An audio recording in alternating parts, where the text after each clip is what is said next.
මොකද තමයි මේ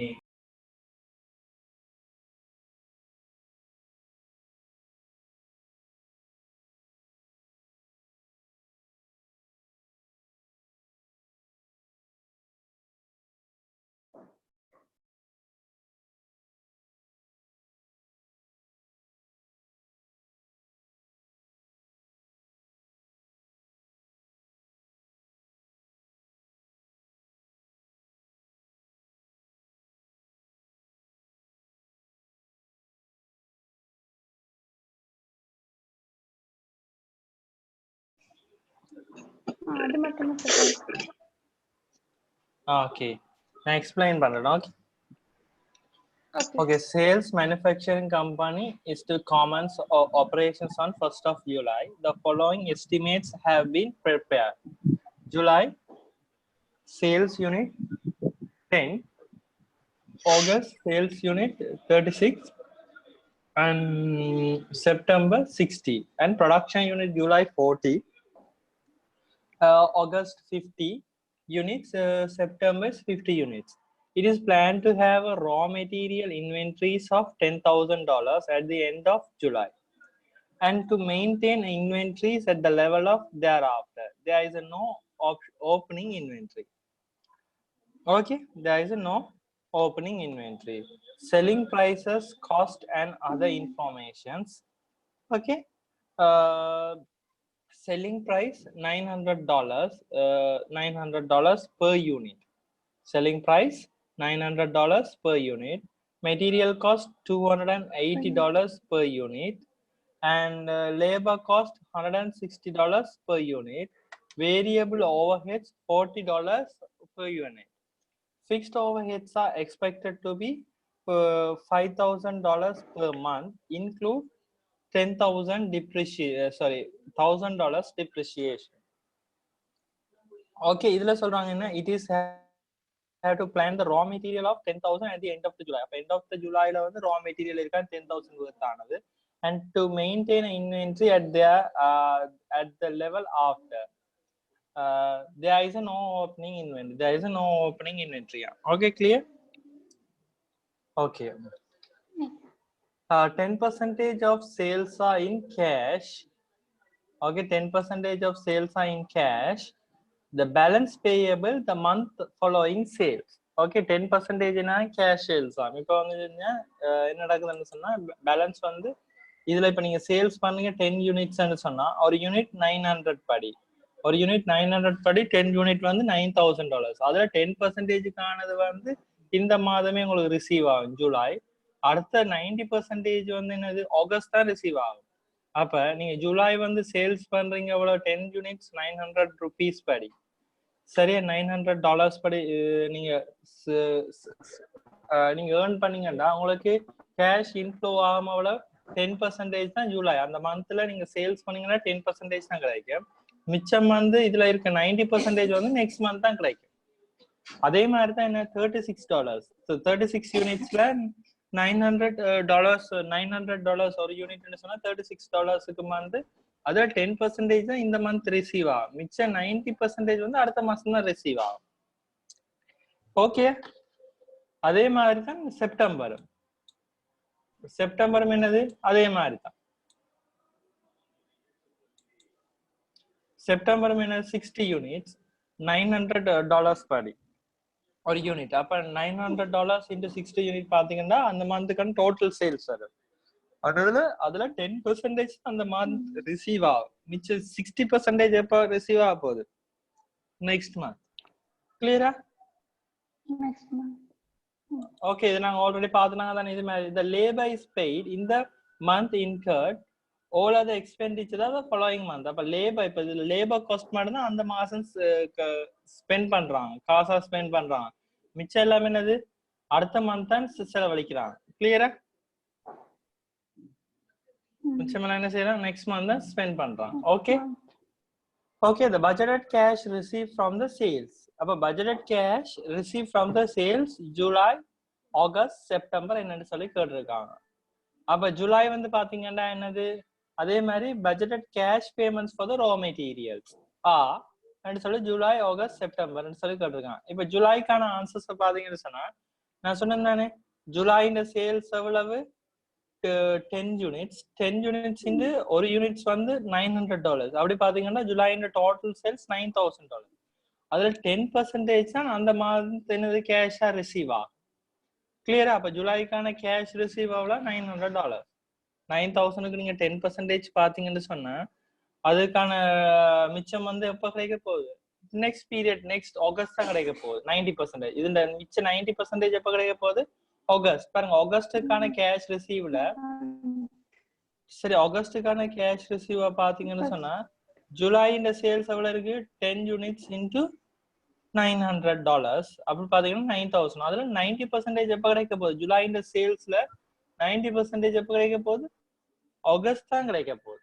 கிளியரா? அது ஆனா ஆகஸ்ட்ல சேல்ஸ் பாத்தீங்கன்னா அவ்வளவு $36 படி 36 யூனிட்ஸ் வந்து ஒரு யூனிட்ஸ் $900 படி அவங்களோட மந்த்துக்கான சேல்ஸ் அதுல 10% அந்த ஆகஸ்ட் மந்த் சேல்ஸ் ரிசீவ் ஆகும். அப்போ ஆகஸ்டுக்கான டோட்டலா கிடைச்சது எவ்வளவு? 11,340. கிளியரா? ஆகஸ்டுக்காண்டி டோட்டலா கிடைச்ச எவ்வளவு? 11,340. அண்ட் செப்டம்பர் செப்டம்பர் பாத்தீங்கன்னு சொன்னா ஆகஸ்ட் சேல்ஸ்ல வந்து 36 யூனிட்ஸ் இன்டு ஒரு யூனிட் $900 படி பாத்தீங்கன்னு சொன்னா ஆகஸ்டுக்கான சேல்ஸ் வந்து வரும். அதுல 90% எப்ப ரிசீவ் ஆக போகுது? உங்களுக்கு செப்டம்பர் தான். அதாவது செப்டம்பர்ல இதை இன்க்ளூட் பண்ணிருக்கேன். கிளியரா? அண்ட் செப்டம்பர் மந்த்துக்கான சேல்ஸ் பாத்தீங்கன்னு சொன்னா $900 படி 60 யூனிட்ஸ் அதுல 10% தான் ரிசீவ் ஆகும். கிளியரா? இது டவுட் இருக்கா Mithusha? No sir. Okay Anilanjini, இது உங்களுக்கு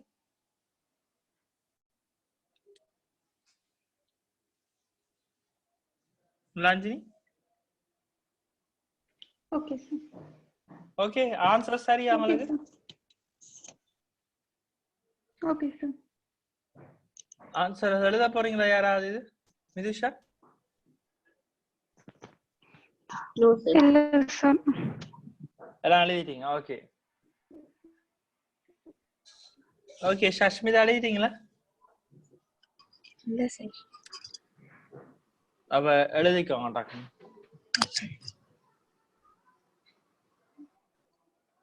நியூ சாப்டர் ஸ்டார்ட் பண்ணணுங்க.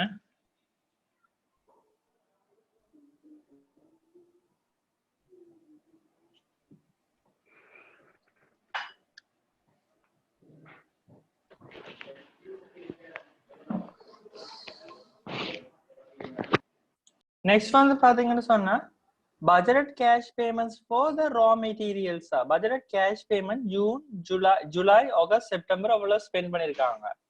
அப்ப budgeted cash பாத்தீங்கன்னு சொன்னா அவ்வளவு ஸ்பெண்ட் பண்ணிருக்காங்கன்னு பார்க்கணும். Material cost and labour cost, இதுல நீங்க ஸ்பெண்ட் பண்ணக்கூடிய கேஷ் பேமெண்ட் என்ன? Material cost, labour cost and variable cost. and fixed overheads are expected to be per month $5,000. அதுல இன்க்ளூடிங் 1,000 rupees கேஷ். இதுல முதலாவது கேட்ட கேள்வி வந்து என்னது? Budget cash payment for raw material. Raw மெட்டீரியலுக்கான கேஷ் பேமெண்ட்ஸ் எவ்வளவுன்னு தான் சொல்லியிருக்காங்க. சரியா? இதுல வந்து ஒரே ஒரு எக்ஸ்பென்சஸ் மந்த் தான் பாருங்க. இதுல சொல்லியிருக்காங்க labour is paid in the month incurred. அப்ப லேபர்ஸ்க்கான பேமெண்ட் பண்ணா அந்தந்த மாசமே பே பண்றாங்க. அத ஓல் எக்ஸ்பெண்டிச்சர்ல எப்ப பே பண்றாங்க? இந்த மாதத்துக்கான எக்ஸ்பெண்டிச்சர் அடுத்த மாதம் தான் ஸ்பெண்ட் பண்றாங்க. and all other expenditures the following month தான் ஸ்பெண்ட் பண்றாங்க. அப்ப கேஷ் எப்ப போகும்? அப்ப இதுக்கான ரா மெட்டீரியலுக்கான கேஷ் எப்ப போகும்? ஜூலைக்கு வந்து பாருங்க, ஜூலை வந்து ப்ரொடக்ஷன் பண்றாங்க 40 யூனிட்ஸ். அப்ப 40 யூனிட்ஸ் இன்டு 280.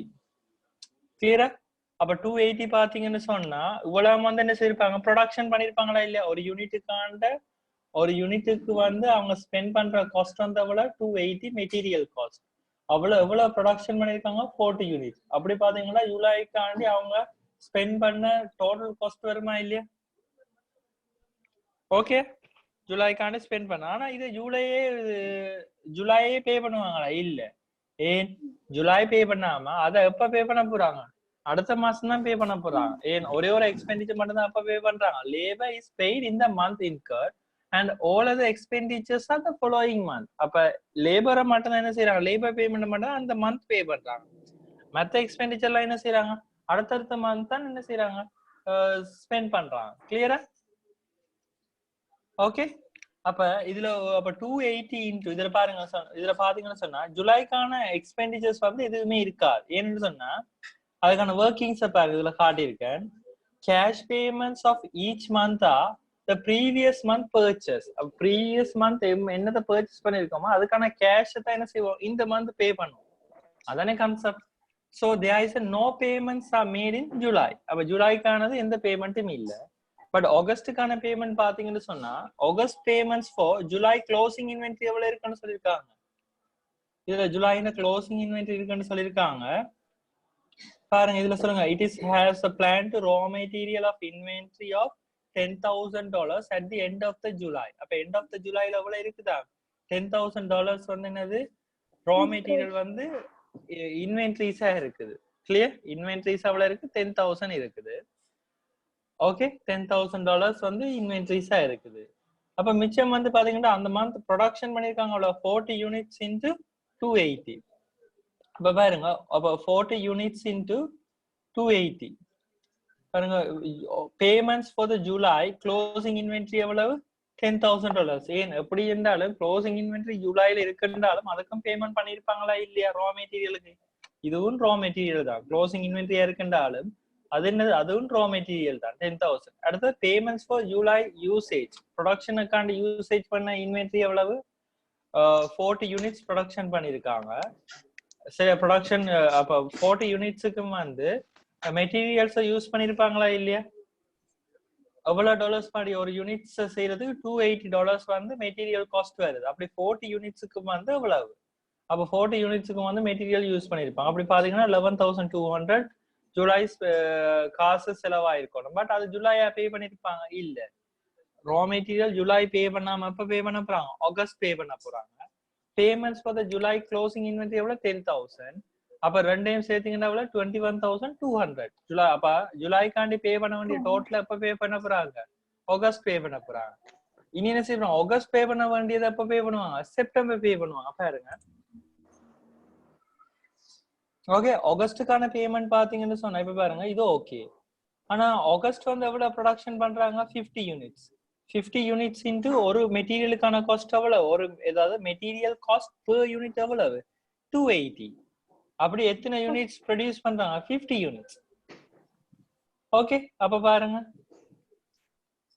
செப்டம்பருக்கான அப்ப ஆகஸ்டுக்கான இதை எப்ப பே பண்ணுவாங்க, செப்டம்பர் தான் பே பண்ணுவாங்க. Payment for August usage 50 units into $280. அப்படி பாத்தீங்கன்னா அவ்வளவு $14,000. கிளியரா? 14,000. ஓகே, $14,000. அடுத்த பாத்தீங்கன்னா சொன்னா செப்டம்பருக்கான எப்ப பே பண்ணுவாங்க, செப்டம்பர் எத்தனை யூனிட்ஸ் ப்ரொடக்ஷன் பண்றாங்க, 50 யூனிட்ஸ். ஒரு யூனிட்ஸுக்கான மெட்டீரியல் காஸ்ட் $280. அப்ப இத எப்ப பே பண்ணுவாங்க, அக்டோபர் தான் பே பண்ணுவாங்க. அப்ப அக்டோபருக்கான ரா மெட்டீரியலுக்கான கேஷ் பேமெண்ட் என்ன சொன்னீங்கன்னா நீங்க அதை கண்டு போடலாம். இதுல கேட்டிருக்காங்களா அந்த क्वेश्चन? ஓகே, கேட்டிருக்காங்களா இல்ல? ஓகே, இது சரியா, $14,000. இதுல டவுட் இருக்கா யாருக்காவது?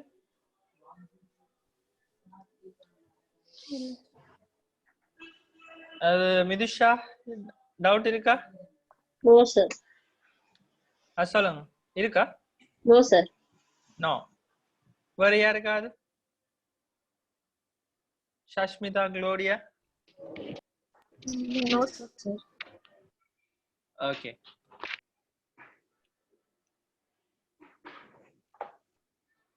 ஓகே.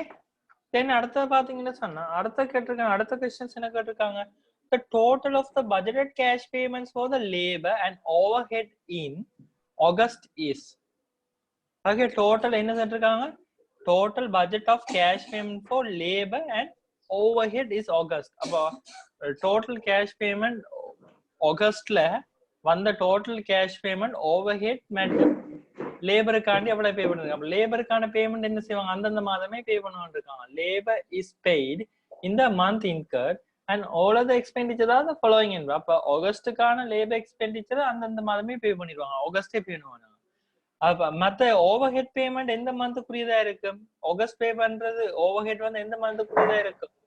ஜூலைக்கா இருக்கு. கிளியரா? இத பாத்தீங்கன்னு சொன்னா ஓவர் ஹெட்ஸ பாத்தீங்கன்னு சொன்னா பாருங்க, ரெண்டு ஓவர் ஹெட்ஸ் இருக்கு. வேரியபிள் ஓவர் ஹெட்ஸும் இருக்கு, ஃபிக்ஸ்ட் ஓவர் ஹெட்ஸும் இருக்கு. சரியா? லேபர் எவ்வளவு இருக்குது? $160. ஒரு யூனிட்டுக்கு $160 ஸ்பெண்ட் ஆகுது overheads. Sorry, labour cost ஒரு யூனிட்ஸுக்கு வந்து எவ்வளவு ஸ்பெண்ட் ஆகுது? $160. அப்படி எத்தனை யூனிட்ஸ் வந்து ப்ரொடக்ஷன் பண்றாங்க? 50 யூனிட்ஸ் ப்ரொடக்ஷன் பண்றாங்க. அப்ப அவ்வளவுக்கு என்ன செய்யணும்? ஆகஸ்ட் பேமெண்ட் பண்ணணுமா இல்லையா? ஒரு யூனிட்டுக்கு $160 வந்து லேபர் காஸ்ட் வருதுன்னு சொன்னா 50 யூனிட்ஸுக்கும் அவ்வளவு வேற. அப்ப அது ஆகஸ்ட் மந்த்துக்கான பேமெண்ட். ஓகே, தென் வேரியபிள் ஓவர் ஹெட்ஸ். ஓகே, தென் வேரியபிள் ஓவர் ஹெட்ஸ் பாத்தீங்கன்னு சொன்னா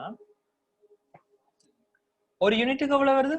$40 வருது வேரியபிள் ஓவர் ஹெட். Okay. ஆனா ஜூலைக்கானது அப்ப பே பண்ணுவோம், ஆகஸ்ட் பே பண்ணுவோம். கிளியரா? எங்களுக்கு கிடைக்கல இதுல ஆகஸ்ட் எவ்வளவு தான் இருக்காங்க. அப்ப ஜூலைக்கான 40 யூனிட்ஸுக்கு $40 படி, $40 படி. ஓகே, அப்ப நாங்க எவ்வளவு பே பண்ண போறோம்? $1600 எப்ப பே பண்ண போறோம்? ஆகஸ்ட்ல பே பண்ண போறோம். அது கிளியரா? ஓகே, இவ்வளவு ஆகஸ்டுக்கான labour cost paid in the month incurred எவ்வளவு? 50 யூனிட்ஸுக்கும் $160 ஒரு யூனிட்டுக்கு. per யூனிட்டுக்கு எவ்வளவு labour cost? Okay, per labour cost per unit, direct labour per unit எவ்வளவு? 160 into 50 யூனிட்டுக்கு 8000. And July variable overhead cost is paid in the August. அப்ப ஜூலைக்கானது எப்ப பே பண்ண போறோம்? ஆகஸ்ட்ல பே பண்ண போறோம். Okay, $40 into 40 rupees. ஓகே, அப்ப அவ்வளவு மல்டிப்ளை பண்ணீங்கன்னா $1060. அண்ட் ஃபிக்ஸ்ட் ஓவர்ஹெட் கேஷ் எவ்வளவு இருக்குது? எவ்ரி மந்த் ஃபிக்ஸ்ட் ஓவர்ஹெட்ஸ் எவ்வளவு இருக்குது? Fixed overheads are expected to be $5000 per month including depreciation 1000. அப்ப நான் சொல்லியிருக்கேன் கேஷ் பட்ஜெட்ல வந்து டிப்ரிசியேஷன் கன்சிடர் பண்ண மாட்டோம், நான் கேஷ் ஐட்டம். அப்ப அதை டிடக்ட் பண்ணிட்டு தான் என்ன செய்யணும், நாங்க இன்க்ளூட் பண்ணணும். அப்ப இதுல இருந்து டிடக்ட் பண்ணிட்டா 4000. பட் இது இந்த ஃபிக்ஸ்ட் ஓவர்ஹெட்ஸ் என்ன பெர் மந்த் தான். அப்போ ஒரு மந்த்தும் என்ன செய்ய போறோம்? ஃபிக்ஸ்ட் ஓவர்ஹெட்ஸ் 5000 வர போகுது, அதுல டிப்ரிசியேஷன் 1000 இன்க்ளூட் ஆயிருக்கு. அப்படி பாத்தீங்கன்னா நெட் பாத்தீங்கன்னா 4000. அப்ப இது வந்து இந்த பேமெண்ட் நாங்க இதுல இன்க்ளூட் பண்றது, இதுல இந்த ஃபிக்ஸ்ட் ஓவர்ஹெட் கேஷ் காஸ்ட் என்னது?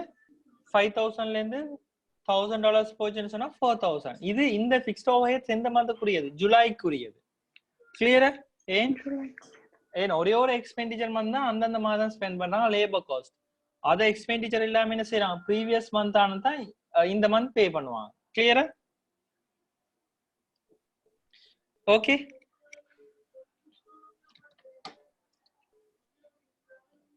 ஓகே, யாருக்கு டவுட் இருக்கா இதுல? இல்ல sir.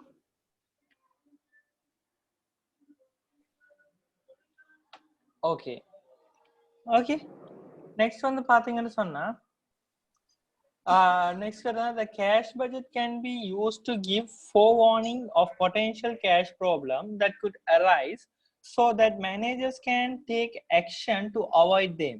This is known as, அதாவது ஒரு cash problem வாரத்துக்கு முதல்லயே forewarning பண்ணி வந்து அவர் மேனேஜர்ஸ் வந்து அதை அவாய்ட் பண்றதுக்கான ஆக்ஷன் எடுப்பாரான்னு சொன்னா அது என்ன மாதிரியான கண்ட்ரோல் மெத்தட் சொன்னீங்கன்னு சொன்னா அதை சொல்லுவோம் என்ன? Feed forward control. ஒரு பிரச்சனை வாரத்துக்கு முதல்ல, ஒரு ப்ராப்ளம் வாரத்துக்கு முதல்ல அதை ஃபைன் பண்ணி அதுக்கான அதை ஃபர்ஸ்டே அவாய்ட் பண்ண ட்ரை பண்ண அதை சொல்லுவோம் ஃபீட் ஃபார்வர்ட் கண்ட்ரோல்னு சொல்லுவோம். சரியா? ஃபீட் பேக் கண்ட்ரோல்னு சொன்னா என்ன சொல்லுவோம்னு சொன்னா ஒரு பிரச்சனை நடந்த அப்புறம் அதுக்கான ஆக்ஷன் எடுத்தா என்ன சொல்லுவோம்? ஃபீட் பேக் கண்ட்ரோல்னு சொல்லுவோம். கிளியரா?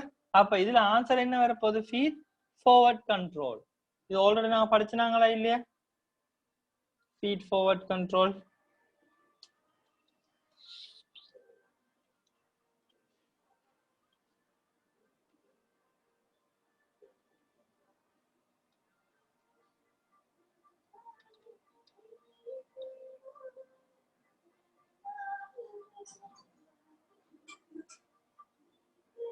ஓகே, இதுல பாருங்க ஃபீட் ஃபார்வர்ட் கண்ட்ரோல்னு சொல்லியிருக்கு.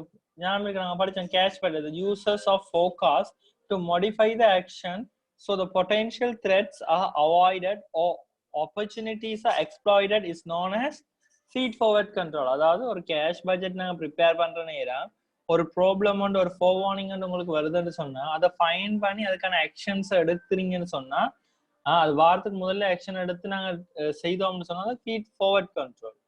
அடுத்து என்ன பண்றதுக்குன்னா ஃபீட் பேக் கண்ட்ரோல்னு சொன்னா என்னது, ஒரு ப்ராப்ளம் வந்தா அப்புறம் அதுல முடிஞ்ச அப்புறம் தான் அதுக்கான ஆக்ஷன்ஸ் எடுப்போம் இனி வரக்கூடாதுன்றதுக்காண்டி. கிளியரா? Okay.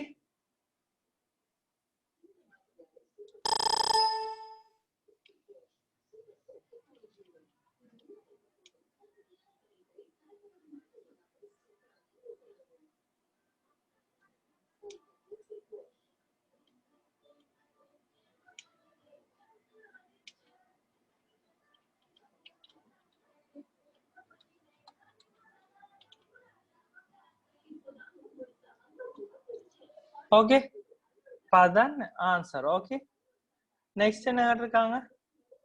The cash budget is continually updated to reflect recent events and changes to forecast events. This type of budget is known as another rolling budget. அதாவது இப்ப இருக்க ரீசெண்டுக்கான ரிஃப்ளெக்ட் சேஞ்சஸ் நாங்க இன்க்ளூட் பண்ணி பட்ஜெட் செய்தோம்னு சொன்னா அது சொல்லுவோம் என்னது, ரோலிங் பட்ஜெட்னு சொல்லுவோம். கிளியரா?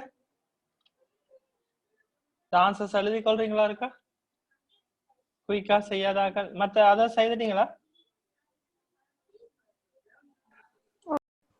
ஓகே, நெக்ஸ்ட் வந்து நெக்ஸ்ட் क्वेश्चंस பாத்தீங்கன்னா சொன்னா JKL hotel operates a budgeting systems and budget expenditure over 8 budget centers as shown below. Analysis of the past experience patterns indicates that variable cost in some budget centers vary according to the occupied rooms. ONR mean என்ன? Occupied rooms. அப்ப அவங்களோட past experience என்னத்துல depend ஆயிருக்குன்னு சொன்னா some budget சென்டர்ஸ்லயா so vary according to the occupied nights, and while other variable proportions of cost varies according to the number of visitors. அப்ப other variable cost எல்லாம் விசிட்டர்ஸ்ல வந்து வார visitors பொறுத்து தான் அதோட எக்ஸ்பெண்டிச்சர் டிபெண்ட் ஆயிருக்கு. சரியா? இதுல பாத்தீங்கன்னா budgeted expenditure for the period with 2000 ORN mean என்னது occupied room nights. Okay, 2000 கான occupied nights and 4300 visitors were as follows. அப்ப 2000 occupied OR night and 4300 visitors based on பண்ணி செய்த budgeted expenditure cost தந்திருக்காங்க அவங்க. சரியா? budgeted expenditure cost தந்திருக்காங்க. இப்ப இத வச்சு நீங்க செய்யணும். இதுல பாத்தீங்கன்னா கிளீனிங் தந்திருக்காங்க, அது என்னத்துல டிபெண்ட் ஆயிருக்குன்னா ORN மீன் occupied room night. அதுல அது எவ்வளவு வந்திருக்கு இந்த கால்குலேஷன் படி 2000.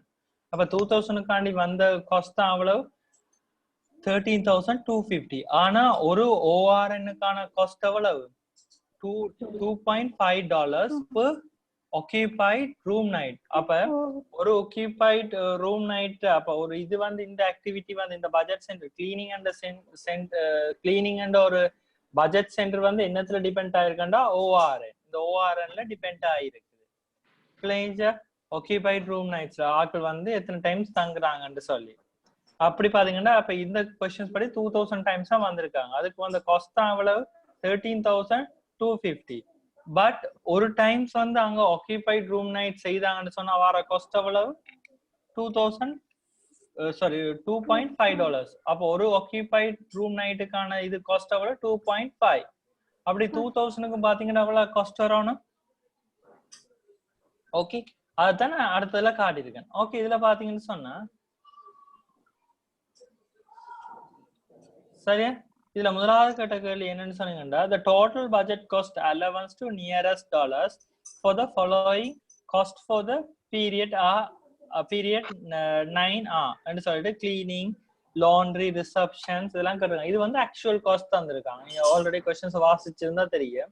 இந்த period 9 with the 1850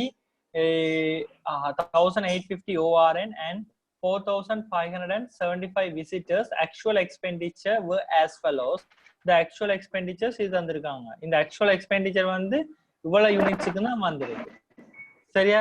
1850 ORN occupied room nights and 4575 visitors based on பண்ணி வந்த actual cost தான் இது இவ்வளவு. Okay, cleaning, laundry, reception, maintenance, housekeeping, administration, catering and overheads. இதுல முதலாவது questions கேட்டிருக்காங்க. The total budgeted cost allowance to the nearest dollars for the following cost for the periods 9 cleaning, laundry, reception. Okay, maintenance, housekeeping, general overheads. ரெண்டாவது கேட்டிருக்காங்க. Total budgeted cost allowance is flexible for the period 9 is 113,521. The total budget variance for 9 is and சொல்லிட்டு அதையும் கேட்டிருக்காங்க. adverse or favorable ஆண்டு. Okay, இதான் answers. சரி, முதலாவது answers பாத்தீங்கன்னு சொன்னா கிளீனிங் இருக்குதா இல்லையா? கிளீனிங் வந்து டோட்டல் பட்ஜெட் காஸ்ட் அலவன்ஸ் எவ்வளவு தந்திருக்காங்க? 2000 ORNக்கு 2000 ORNக்கு எவ்வளவு தந்திருக்காங்க? 2000 ORN occupied room night-க்கான தந்த டோட்டல் காஸ்ட் எவ்வளவு? 13,250. ஆனா ஒரு ORN-க்கான எக்ஸ்பெண்டிச்சர் எவ்வளவு? ஒரு occupied room night-க்கான எக்ஸ்பெண்டிச்சர் வேரியபிள் காஸ்ட் வந்து எவ்வளவு தந்திருக்காங்க? $2.5. அப்படி 2000க்கும் பாத்தீங்கன்னு சொன்னா 2000 யூனிட்ஸ்க்கு எவ்வளவு வரப்போகுது? 5000 வரப்போகுது. வேரியபிள் அலவன்ஸ் எவ்வளவா? ஒரு யூனிட்டுக்கான, அதாவது $2.5 per ORN. அப்போ ஒரு ORN-க்கு எவ்வளவு காஸ்ட் வரப்போகுது? $2.5. அப்படி எத்தனை ORN வருது பட்ஜெட்டட் பண்றாங்க? 2000 ORN. அப்படி பாத்தீங்கன்னா 5000 தான் காஸ்ட் வரும். சரி, அப்ப டோட்டலா வர கிளீனிங் காஸ்ட் எவ்வளவு? கிளீனிங்கான டோட்டல் காஸ்ட் 13,250. அதுல 5000 போனா மிச்சம் இல்ல ஃபிக்ஸ் காஸ்ட். அன்னைக்கு நாங்க ஒரு கோஸ்ட் வேரியன்ஸ் பார்த்தோமா இல்லையா? ஞாபகம் இருக்கா? ஒன்று ஃபிக்ஸ் காஸ்ட் இருக்கு, வேரியபிள் காஸ்ட் இருக்கு, செமி வேரியபிள் காஸ்ட் இருக்கும்னு சொன்னேன். அப்ப இது என்னது? Semi variable cost. விளைச்சா செமி வேரியபிள் காஸ்ட் தான் இதை சொல்லுவான். ஓகே, இந்த கிளீனிங் எக்ஸ்பெண்டிச்சர் என்ற செமி வேரியபிள் காஸ்ட் என்ன சொன்னா முதல் கொஞ்சத்துல ஃபிக்ஸ்டா இருக்கும், அதுக்கு பிறகுதான் டிபெண்ட் ஆகுது. ஓகே, கிளியரா? இது யாருக்கா ஞாபகம் இருக்கா? நான் சொன்னேன் டோட்டல் காஸ்ட் ஈக்குவல், நான் முந்தைய எக்ஸ்பிளைன் பண்ணிருந்தேன். ஞாபகம் இருக்கா? ஓ sir. Okay, total cost expenditure என்னத்துல டிபெண்ட் ஆயிருக்கும்னு சொன்னேன். ஞாபகம் இருக்கா? Total cost TC equal TFC plus TVC. ஞாபகம் இருக்கா? ஓ சார். ஓகே ஓகே, இல்ல ஓகே, பேக்ரவுண்ட் சவுண்ட் இருக்கா? நிப்பாட்டுங்க எல்லாரும்.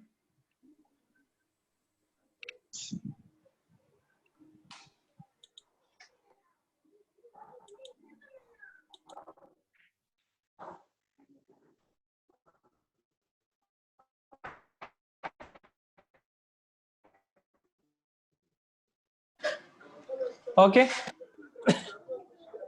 இப்ப பாத்தீங்கன்னா அது ஃபிக்ஸ்ட் காஸ்ட் எவ்வளவு வந்திருக்கு? $850. இது அதே மாதிரி தான் லாண்ட்ரிக்கு பாத்தீங்கன்னு சொன்னா லாண்ட்ரிக்கான டோட்டல் காஸ்ட் எவ்வளவு வந்திருக்கு? $15,025.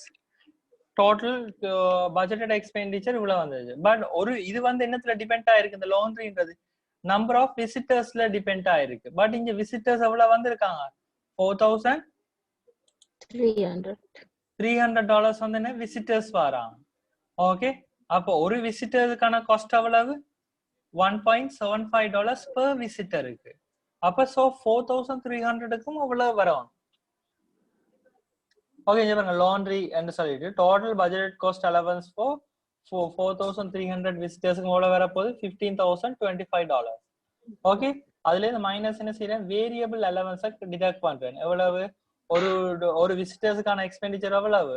$1.75 ஒரு பெர் விசிட்டருக்கான எக்ஸ்பெண்டிச்சர். அப்படி எவ்வளவு விசிட்டர்ஸ் வராங்க?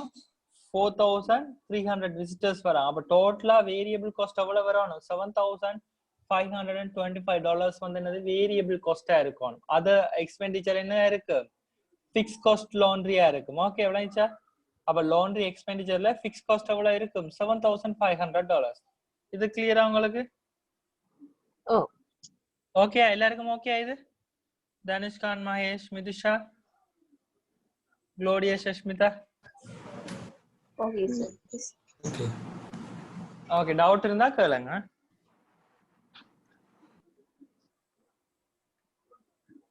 நெக்ஸ்ட் பாருங்க ரிசப்ஷனுக்கான அது என்னத்துல டிபெண்ட் ஆயிருக்கு? எந்த ஆக்டிவிட்டில டிபெண்ட் ஆயிருக்கு? ORN.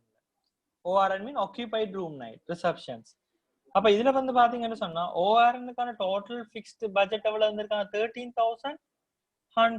$13,100 வந்து என்னது ORN-க்கான டோட்டல் ரிசப்ஷனுக்கான டோட்டல் காஸ்ட். பட் அதுல ஃபிக்ஸ் காஸ்ட் தந்துட்டாங்க. முதல் வேரியபிள் தான் தந்துருக்காங்க. இதுல என்ன செய்தாங்க? ஃபிக்ஸ் காஸ்ட் தந்துட்டாங்க. அப்ப இதை கழிச்சு விட்டா மிச்சம் என்ன இருக்க போகுது? இதுல இது போச்சுன்னு சொன்னா $1,000 என்ன இருக்க போகுது? அப்ப ஒன்று வேரியபிள் காஸ்ட், அடுத்து ஃபிக்ஸ் காஸ்ட். அப்ப இதுல ஃபிக்ஸ் காஸ்ட் தந்துட்டாங்க. இப்ப விளைஞ்ச ரிசப்ஷனுக்கான ரிசப்ஷன் இருக்கா இல்லையா? Reception total budget cost allowance for 2000 ORN-க்கு எவ்வளவு? $13,100. கிளியரா? அதுல total fix cost allowance for reception எவ்வளவு? 12,100. அப்ப அதை டிடக்ட் பண்ணி விட்டா, மைனஸ் பண்ணி விட்டா மிச்சம் என்ன வர போகுது? $1,000 தான் வரப்போகுது. அப்ப அது என்னது? Total variables cost allowance. அது விளைச்சா 2000 ORN-க்கான. இதுல யாருக்கா டவுட் இருக்கா? இது $1,000ன்றது 2000 ORN-க்கான வேரியபிள் காஸ்ட் அலவன்ஸ். அது விளங்கிச்சா? மகேஷ் விளங்கிச்சா? ஓ சார். ரசிகா? ஓ விளங்கிச்சு. ஓகே. அப்ப இதுல என்ன நான் லாஸ்டா சொல்லிட்டேன், total cost equal total fix cost plus total variable cost. அப்ப இதுல டோட்டல் ஃபிக்ஸ் காஸ்ட் தந்திருக்காங்க 13,100, ஃபிக்ஸ் காஸ்டும் தந்திருக்காங்க, டோட்டல் பட்ஜெட் காஸ்ட் டோட்டல் காஸ்டும் தந்திருக்காங்க, ஃபிக்ஸ் காஸ்டும் தந்திருக்காங்க. அப்ப அதுல இந்த கழிச்சுட்டா என்ன வரப்போகுது? டோட்டல் வேரியபிள் காஸ்ட் தான் வரப்போகுது. Total variables cost allowance for 2000 ORN, அதாவது 2000 ஆக்கியூபைட் ரூம் நைட்ஸுக்கான டோட்டல் வேரியபிள் காஸ்ட் அவ்வளவு $1,000. அப்ப நீங்க இதுல பார்க்கலாமே இல்ல, வேரியபிள் காஸ்ட் அலவன்ஸ் பெர் ORN-க்கு பார்க்கலாமே இல்லையா? அப்ப ரிசப்ஷனால வர்ற ஒரு ORN எவ்வளவுன்னு பார்க்கலாமா இல்லையா? அப்ப 1000 2000 டிவைட் பண்ணி விட்டா எவ்வளவு வரப்போகுது? $50 per ORN. விளங்கிச்சா? ரிசப்ஷனுக்கான வேரியபிள் காஸ்ட் எவ்வளவு வரப்போகுது? 50 cents per ORN. அது விளங்கிச்சா உங்களுக்கு? அப்படி நான் ஃபைன் பண்ணேன். ரசிகா ஓகே?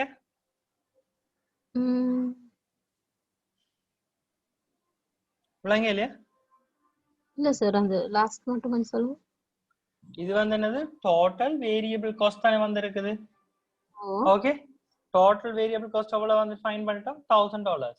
பட் இந்த கால்குலேஷன் படி ரிசப்ஷன் இருக்குதா இல்லையா? ரிசப்ஷன் பாருங்க, வேரியபிள் காஸ்ட் தந்திருக்காங்களா பாருங்க. இல்ல, இதுல வேரியபிள் காஸ்ட் எவ்வளவு ஒரு யூனிட்னு தந்திருக்காங்க, இதுல வேரியபிள் காஸ்ட் எவ்வளவுன்னு தந்திருக்காங்க. பட் இது என்னத்துல டிபெண்ட் ஆயிருக்குன்னு மட்டும் சொல்லியிருக்காங்க, ORN-ல டிபெண்ட் ஆயிருக்கு. ஆனா இந்த ORN வந்து இந்த பட்ஜெட் எவ்வளவுக்கு ப்ரிப்பேர் பண்ணது? 2000 OR-க்கு ப்ரிப்பேர் பண்ணதான் சரி. அது விளங்கிச்சா? அதுல 12,100 வந்து ஃபிக்ஸ்ட்னு சொன்னா மிச்சம் $1,000 இருக்குதா இல்லையா? அந்த $1,000 வந்து எவ்வளவு ORN-க்கு வந்தது?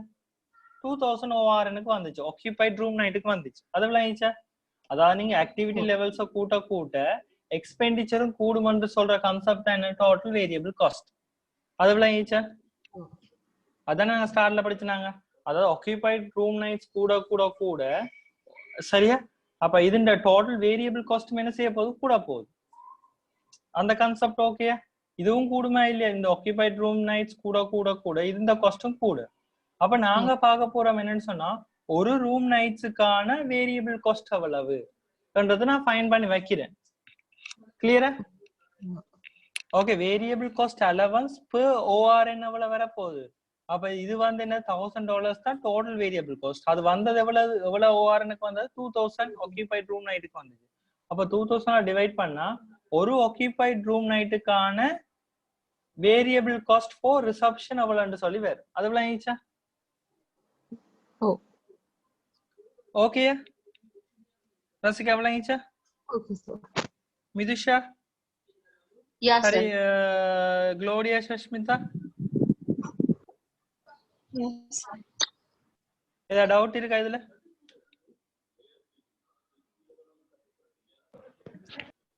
தனுஷா? No. No sir. நோ.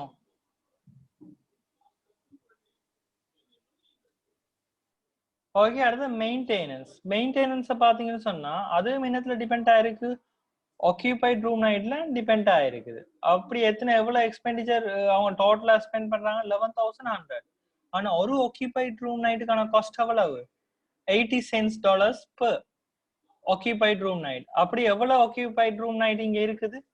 2000 யூனிட்டுக்கு செய்தான் இது. அப்ப 2000 மல்டிப்ளை பண்ணீங்கன்னு சொன்னா சரியா? இப்ப நான் என்ன செய்ய ஒரு ஓகே டோட்டலா வந்த மெயின்டெனன்ஸ் காஸ்ட் வந்து $11,100. அதுல இருந்து என்ன செய்யறேன் வேரியபிள் காஸ்ட் டோட்டல் வேரியபிள் காஸ்ட்டை டிடக்ட் பண்றேன். ஒரு ஆக்கியபைட் ரூம் நைட்டுக்கான காஸ்ட் எவ்வளவு $80 80 cents இன்டு 2000க்கு பாத்தீங்கன்னு சொன்னா அப்ப இதுல இருந்து இது டிடக்ட் பண்ணீங்கன்னு சொன்னா இது எவ்வளவு என்ன 9500 என்னது ஃபிக்ஸ் காஸ்ட். அது விளங்கிச்சா உங்களுக்கு? ஓகே ஓகே இது மிதிஷா ஓகே மிதிஷா மகேஷ் ஓகே சார். நான் இதுல செய்தது தான் இப்படி செய்திருக்கேன். ஓகே இதுல இப்படி செய்தது தான் என்ன செய்யணும் இப்படி செய்திருக்கேன். Okay Maheswaran okay sir. Okay housekeeping பாருங்க. ஹவுஸ் கீப்பிங் ஆன டோட்டல் பட்ஜெட் காஸ்ட் எவ்வளவு இருக்குது? ஹவுஸ் கீப்பிங் பாத்தீங்கன்னா என்னத்துல டிபெண்ட் ஆயிருக்குன்னு பாப்போம். ஹவுஸ் கீப்பிங் டிபெண்ட்ஸ் ஆன் விசிட்டர்ஸ்ல டிபெண்ட் ஆயிருக்கு. ஓகே அப்ப ஹவுஸ் கீப்பிங்கான பட்ஜெட் டோட்டல் எக்ஸ்பெண்டிச்சர் 19,600. அதுல ஃபிக்ஸ் காஸ்ட் தந்துட்டான். அப்ப இதுல இருந்து ஃபிக்ஸ் காஸ்ட் போச்சுன்னு சொன்னா 11,000 அவ்வளவு 8,600 தான் இந்த டோட்டல் வேரியபிள் காஸ்ட். இப்ப பாத்தீங்கன்னு சொன்னா டோட்டல் பட்ஜெட்டட் அலவன்ஸ் ஃபார் 4,300 விசிட்டர்ஸ்க்கு வந்த டோட்டல் பட்ஜெட்டட் அலவன்ஸ் எவ்வளவு $19,600. அதுல டோட்டல் ஃபிக்ஸ் காஸ்ட் ஃபார் எவ்வளவு இருந்திருக்கான் 11,000. அப்ப அவ்வளவு பேலன்ஸ் எவ்வளவு? அப்ப 11,000 போயிடுச்சுன்னு சொன்னா $8,600. அது அவ்வளவு total variables cost allowance for 4,300 visitors. இப்போ 4,300 விசிட்டர்ஸ்க்கு வந்த டோட்டல் வேரியபிள் காஸ்ட் தான் அவ்வளவு 8,600. அப்ப சோ ஒரு யூனிட்டுக்கான ஒரு variable cost okay variable cost allowance for house keeping for visitors. இந்த ஹவுஸ் கீப்பிங் அண்ட் வேரியபிள் காஸ்ட்டுக்கு வார ஒரு யா ஓகே அப்ப variable cost allowance per visitors for house keeping.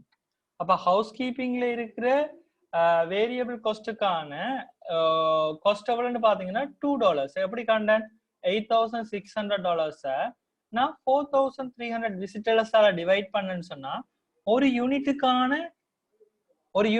Variable cost for housekeeping எவ்வளவு வருது $2 per visitor. கிளியரா? Okay இது விளங்கிச்சா? Yes sir. இதுல யாருக்கு டவுட் இருக்கா? ரசிகா இல்ல சார். ஓகே அப்ப இதுகளை இப்ப நான் கண்ட இந்த இது இருக்குதா இல்லையா டோட்டல் வேரியபிள் காஸ்ட் அண்ட் அலவன்ஸ்களை என்ன செய்ய போறேன்டா இந்த சார்ட்ல இனி போட போறேன். ஏன் எங்களுக்கு தந்தது என்னது 2000 யூனிட் தந்திருக்காங்க. அதை வச்சு நான் என்ன செய்யணும் ஃபிளெக்ஸ் பட்ஜெட் செய்யணும். 1,850 and 4,570க்கு நாங்க மாத்தோம். எல்லாத்தையுமே கன்வெர்ட் பண்ணணும். அது ஞாபகம் இருக்குதா நாங்க செய்தோம் ஃபிளெக்ஸ் பட்ஜெட்ஸ். அதான் இதுல கேட்டிருக்காங்க. முதல்ல அதுதான் கேட்டிருக்காங்க.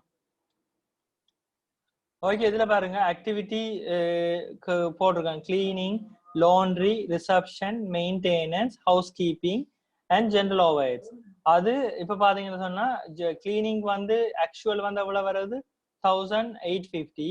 லாண்ட்ரிக்கான ஆக்சுவல் வருது எவ்வளவு 4,575. இதுல பாருங்க ஆக்சுவல் காஸ்ட் தந்திருக்காங்க. In the period with the 1,850 OR and occupied room night and 4,575 visitors, actual expenditure were as follows ன்னு சொல்லிட்டு actual expenditures எல்லாம் தந்திருக்காங்க. சரியா? இதுவளாவும் இப்பதான் ஆக்சுவலா நடக்குதுன்னு சொல்லி இப்ப நாங்க கண்டுட்டோமா இல்லையா பட்ஜெட் பண்ணினா அவ்வளவு வேரியபிள் கிளீனிங்க்கு வருது அவ்வளவு ஃபிக்ஸ்ட் வருது பட்ஜெட். அதே மாதிரி லாண்ட்ரிக்கும் அவ்வளவு வேரியபிள் பட்ஜெட் பண்ணா வருது அவ்வளவு ஃபிக்ஸ்ட் காஸ்ட் வருது. அப்ப இதெல்லாம் நாங்க ஃபைன் பண்ணிட்டோமா இல்லையா முதல்ல? அப்ப அதைத்தான் நாங்க இதுல செய்துனாங்க. இது கிளியரா? அதைத்தான் நாங்க இதுல செய்திருக்கோம். ஓகே அதை வச்சுட்டு இப்ப நாங்க ஆக்சுவல் ஆக்டிவிட்டிஸ் லெவல்ஸா போடுறோம். ரிசப்ஷன் வந்து என்னத்துல டிபெண்ட் ஆயிருக்குன்னு பாத்தீங்கன்னு சொன்னா என்னது ரிசப்ஷன் என்னத்துல பாத்தீங்கன்னு சொன்னா என்னத்துல டிபெண்ட் ஆயிருக்குது ஓஆர்என்ல டிபெண்ட் ஆயிருக்கு. ஆக்கியூபைட் ரூம் நைட்ல டிபெண்ட் ஆயிருக்கு. மெயின்டெனன்ஸும் ஆக்கியூபைட் ரூம் நைட்ல டிபெண்ட் ஆயிருக்கு. ஹவுஸ் கீப்பிங் நம்பர் ஆஃப் விசிட்டர்ஸ்ல டிபெண்ட் ஆயிருக்குது. இப்ப வேரியபிள் காஸ்ட் per யூனிட் வந்து நாங்க எல்லாமே என்ன செய்துட்டோம் ஃபைன் பண்ணிட்டோம். முதல்ல இது எல்லாமே தரையில இதுல பாத்தீங்கன்னா முதல் கால்குலேஷன்ல பாருங்க எல்லாத்துக்குமே வேரியபிள் காஸ்ட் per யூனிட் தந்திருக்காங்களா? இல்ல. சிலதுக்கு என்ன சிலதுக்கு தந்தாங்க சிலதுக்கு ஃபிக்ஸ் தந்தாங்க. இப்போ நாங்க எல்லாத்துக்கும் வேரியபிளை ஃபைன் பண்ணிட்டோம் விளங்கிச்சா ஓகே அதைத்தான் நாங்க அங்க பின்ன கண்டுபிடிச்சோம் வேரியபிள் காஸ்ட் per யூனிட் எல்லாத்துக்கும் நாங்க ஃபைன் பண்ணி போட்டோம் அடுத்தது அப்ப இனி என்ன செய்யலாம் இதே மல்டிப்ளை பண்ணாங்க டோட்டல் வேரியபிள் காஸ்ட் எவ்வளவு வருமா இல்லையா இனி நாங்க என்ன செய்ய போறோம் இந்த 1850 ஆல இப்ப நாங்க ஃபைன் பண்ண வேரியபிள் காஸ்ட்களை மல்டிப்ளை பண்ண போறோம் அப்ப இது இவங்க தந்தது எவ்வளவு யூனிட்ஸுக்கு செய்திருக்காங்க இதுல தந்தது 2000 ORனுக்கு செய்திருக்காங்க இப்ப நாங்க செய்யணும் என்ன 1850க்கு செய்யும் கிளியரா இப்ப விளங்கிச்சா இது என்ன கான்செப்ட்னு சொல்லி மிதுஷா விளங்கிச்சா Yeah, sir. Rasika Oh, sir. க்ளோடியா Sashmitha விளங்கிச்சா இது Yes, sir. இதை விளங்காம இருந்தா கேளுங்க யாருக்கா இது வரைக்கும் விளங்க இல்லையா நிலாஞ்சினி மகேஸ்வரன் விளங்குச்சு சார் மகேஷுக்கும் ஓகே ஓகே சார் ஓகே ஏதாவது டவுட் இருந்தா கேளுங்க ஓகே அப்ப இப்ப என்ன செய்யறாங்கன்னு சொன்னா இப்ப நியூ ஆக்டிவிட்டி லெவல்ஸுக்கு என்ன செய்யறோம் வேரியபிள் காஸ்ட்களால மல்டிப்ளை பண்ணோம்னு சொன்னா உங்களுக்கு டோட்டல் வேரியபிள் காஸ்ட் கிடைக்கும் இப்ப நியூ வேரியபிள் காஸ்ட் ஃபார் 1850 ORனுக்கும் 4575 விசிட்டர்ஸ்க்குமான நியூ வேரியபிள் காஸ்ட் அங்களே கிடைக்கும் கிளீனிங் பாத்தீங்கன்னா டோட்டல் வேரியபிள் காஸ்ட் இப்ப வர போது எவ்வளவு 4625 laundry in the total variable cost $8,006 and reception பாத்தீங்கன்னா சொன்னா $925 and maintenance பாத்தீங்கன்னா $1480 housekeeping பாத்தீங்கன்னா சொன்னா total variable cost 9150 okay இது total variable cost clear இது என்ன total variable cost find பண்ணிருக்கோம் அவ்வளவு நியூ ஆக்டிவிட்டி லெவலுக்கு அதே மாதிரி ஃபிக்ஸ் காஸ்ட் அலவன்ஸ் மாறுமா எந்த ஆக்டிவிட்டி லெவல் சேஞ்ச் ஆனாலும் ஃபிக்ஸ் காஸ்ட் சேஞ்ச் ஆகுமா இல்ல அதுகளை நாங்க ஃபைன் பண்ணாங்களா இல்ல இங்க பாருங்க இதுல ஃபிக்ஸ் காஸ்ட் இது எவ்வளவு 1800 இதுல ஃபிக்ஸ் காஸ்ட் எவ்வளவு 7500 இதுல ஃபிக்ஸ் காஸ்ட் எவ்வளவு அது அவங்களே தந்திருக்காங்க 12100 இதுல ஃபிக்ஸ் காஸ்ட் எவ்வளவு 950 கிளியரா sorry 9500 okay இதுல ஃபிக்ஸ் காஸ்ட் எவ்வளவு அவங்களே தந்திருக்காங்க அவ்வளவு 11000 பிளைன்ஸ் அப்ப இதுல வச்சு நான் என்ன செய்யறேன்னா அத அப்படியே ஃபிக்ஸ் போறேன் okay 8250 7500 12100 maintenance on the 9500 housekeeping 11000 general overhead 11250 அப்ப இவ்வளத்தையும் போட்டு இப்ப டோட்டல் வேரியபிள் காஸ்டையும் டோட்டல் ஃபிக்ஸ் காஸ்ட் அலவன்ஸையும் கூட்டினா டோட்டல் பட்ஜெட் காஸ்ட் அலவன்ஸ் வருமா இல்லையா இப்ப இந்த நியூ ஆக்டிவிட்டி லெவலுக்கான total budget cost allowance okay 1850க்கு ஆன டோட்டல் ஓஆர்னுக்கான கிளீனிங் டோட்டல் காஸ்ட் அவ்வளவு 4575க்கான லாண்ட்ரி காஸ்ட் அவ்வளவு இதெல்லாமே வரும் கிளியரா ஓகே இது யார் சரியா செய்தார்கள் ஃபுல்லா மிதுஷா செய்தீங்களா இல்ல சார் ஏ தலைவலி சார் அத செய்யலையா நிலாஞ்சினி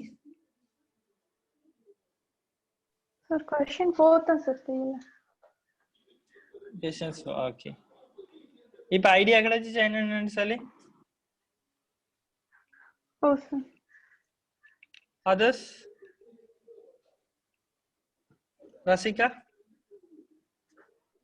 Oh, ஓகே செய்யலையா இது இல்ல சார். கஷ்டமா இருக்கல யாருக்கா கஷ்டமா இருக்கு அந்த கால்குலேஷன்ஸ் கணக்கெல்லாம்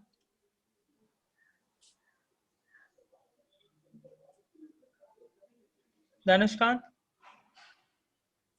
எஸ் விளங்கிலையா விளங்குச்சு ஓகே பிகாஸ் என்னன்னு சொன்னா இப்படித்தான் உங்களுக்கு இண்டஸ்ட்ரியில ஒரு பட்ஜெட்டுகள் எல்லாம் ப்ரிப்பேர் பண்ண வேண்டி வேறு ஓகே அதுக்காண்டி தான் இதெல்லாம் நாங்க படிப்பிக்கிறோம் அப்ப இதெல்லாம் நீங்க கொஞ்சம் திருப்பி ஒரு ஸ்பெண்ட் பண்ணாலும் பெட்டர் தான் இந்த கால்குலேஷன்ஸ் எல்லாம் இப்படித்தான் நீங்க இண்டஸ்ட்ரியில ஒர்க் பண்ணணும் இதுகள் தான் ரியல் டைம்ல சரியானது விளங்கிச்சா இப்ப ரியல் டைம்ல இப்படிதான் இருக்கு ஒர்க் எல்லாம் ஓகே அப்ப இதெல்லாம் வந்து நான் ப்ரொஃபஷனல் பேப்பர்ஸ்ல இருந்து எடுத்து போட கேள்விகள் தான் இதுகள். இப்ப நார்மல் கொஸ்டின்ஸ் விட இதுகள் டஃபா தான் இருக்கும். Okay okay Sashmitha Claudia okay sir. ஏதாவது டவுட் இருக்கா இது எல்லாம்?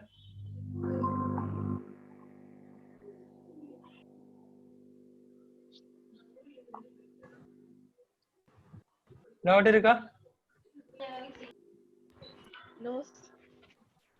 No okay.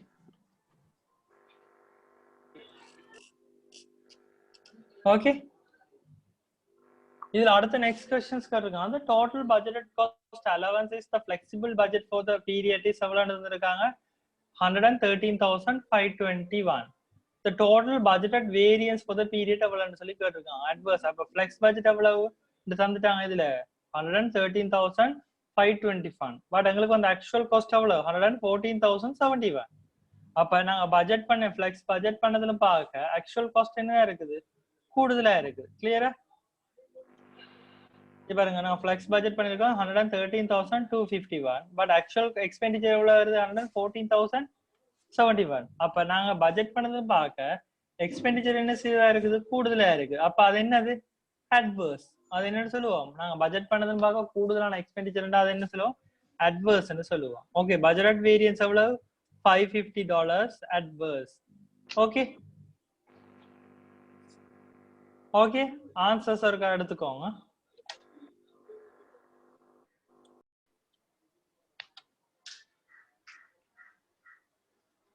இதே மாதிரி எடுத்துக்கோங்க.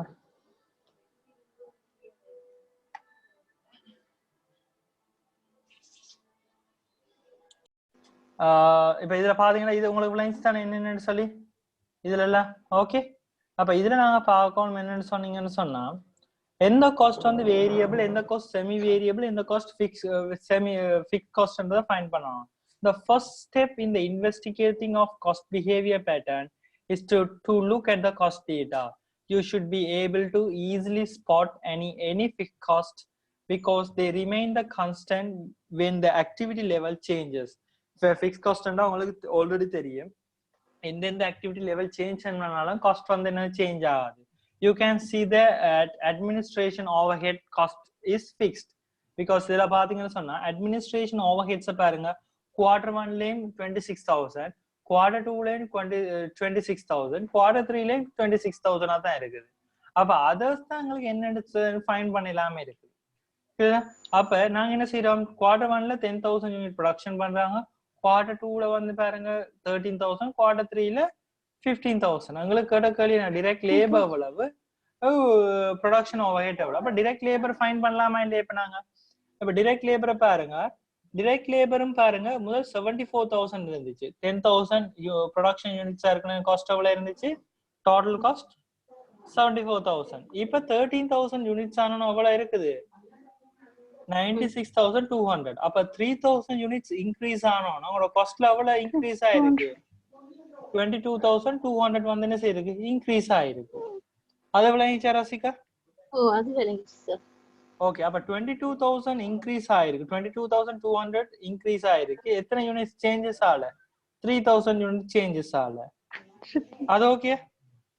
ஓ அப்ப 22,200 3,000 ஆல டிவைட் பண்ணா அப்ப ஒரு யூனிட்டுக்கான வேரியபிள் காஸ்ட் நாங்க ஃபைண்ட் பண்ணலாமா இல்லையா?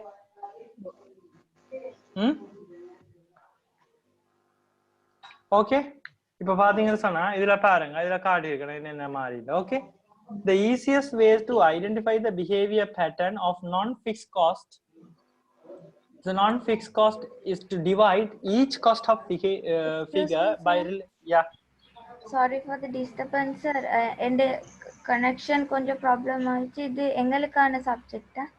இல்ல இது உங்களுக்கான இல்ல இது உங்களுக்கு ஒரு 5 minutes 10 minutesலாம் ஸ்டார்ட் ஆகும். Okay okay sir sorry sir thank you. Okay okay இது இந்த क्वेश्चंसக்கு அப்புறம் ஸ்டார்ட் ஆகும். Okay Okay, by related to the activity levels, the fixed cost is a linear variable cost, then the cost per unit will be remain constant. For the semi-variable cost, the unit will rate reduce the activity level increases because the same basic amount of fixed cost being spread over the greater number of units. இப்ப பாத்தீங்கன்னு சொன்னா இதுல வந்து நீங்க earlier timesல பார்த்த அந்த ONR அதே concept தான். டோட்டல் காஸ்ட் தந்திருக்காங்க. இதுல நீங்க வேரியபிள் காஸ்ட்டா ஃபைண்ட் பண்ணணும். ஓகே, அத யூனிட் சேஞ்சஸ்களுக்கு ஏத்த மாதிரி நீங்க ஃபைண்ட் பண்ணணும். அவ்வளவுதான் விஷயமே இதுல. இப்ப நான் உங்களுக்கு சொல்றேன், உங்களுக்கு விளங்கிச்சேன். இத பாருங்க, இதுல தந்திருக்காங்க ஈஸியா. இப்ப பாருங்க, முதல்ல direct labour and direct material and labour variable cost அப்படி ஃபைண்ட் பண்றது தந்திருக்காங்க. ஓகே, நான் முதல் சொன்னதே தான். the cost direct material has been changed. இதுல பாருங்க, direct material has a cost per unit எவ்வளவு தந்திருக்காங்க, $13. அது எப்படி ஃபைண்ட் பண்ணிருக்காங்கன்னு சொன்னா, எப்படி ஃபைண்ட் பண்ணிருக்காங்கன்னு விளங்கிச்சா? காஸ்ட் per unit $13 அப்படி கண்டிருக்காங்க. இதுல 3000 இன்க்ரீஸ் ஆனபடியால இதுல உங்களுக்கு எவ்வளவு இன்க்ரீஸ் ஆயிருக்கு, காஸ்ட் 39,000 இன்க்ரீஸ் ஆயிருக்கு. அப்ப 39 3000 டிவைட் பண்ணி விட்டா அவ்வளவு வரப்போகுது, $13 சொல்லி வரப்போகுது. ஓகே, $13 தான் per யூனிட்டுக்கான வேரியபிள் காஸ்ட். ஓகே, அப்ப 15,000 யூனிட்டுக்குமான வேரியபிள் காஸ்ட் எவ்வளவுன்னு பாத்தீங்கன்னா 13 rupees படி எவ்வளவு வரணும், 195. ஓகே, அப்ப direct material cost per unit of $13 so far. So 15,000 units will be 15,000 units into $13 எவ்வளவு வருது, 195. பாருங்க 195 சரியா வருதா இல்ல direct material? ஓகே, 15,000 யூனிட்ஸ்க்கு பாருங்க 195 வருதா இல்லையா சரியா? அப்ப ஒரு யூனிட்டுக்கான direct material cost எவ்வளவு, $13. அது விளங்கிச்சா மகேஷ்? விளங்கிச்சா? ஓகே, நெக்ஸ்ட் பாருங்க, calculate the cost for the direct labor. direct labor cost எவ்வளவு தந்திருக்காங்க யூனிட்டுக்கு, 7.4. அது எப்படி ஃபைண்ட் பண்ணன்னு சொன்னா, அது எப்படி ஃபைண்ட் பண்ணிருக்காங்க பாருங்க, 10,000 ஏற்கனவே 74,000 சரியா? அண்ட் இதா இருக்க நேரம் எவ்வளவு, 13,000 இருக்க நேரம் எவ்வளவு, 96,200. ஓகே, 96,200.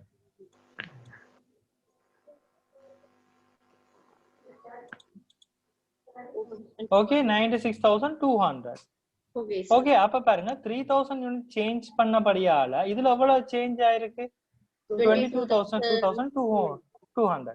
அப்ப 22,200 நீங்க 3000 டிவைட் பண்ணீங்கன்னு சொன்னா உங்களுக்கு வரது என்ன, 7.4. அது விளங்கிச்சா? உங்களுக்கு வர ஆன்சர்ஸ் தான் எவ்வளவு, இந்த 7.4. Okay, the direct labor has cost per unit of $7.4.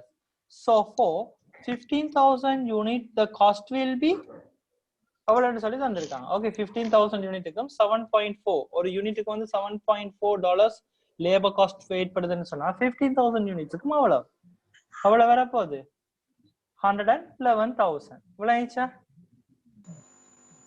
Okay, அதே மாதிரி ப்ரொடக்ஷன் ஓவர்ஹெட் பாருங்க. ஓகே, ப்ரொடக்ஷன் ஓவர்ஹெட் பார்த்தா சொல்லுங்க பாருங்க, இப்ப இதுல 3000 யூனிட் இன்க்ரீஸ் ஆயிருக்கா இல்லையா?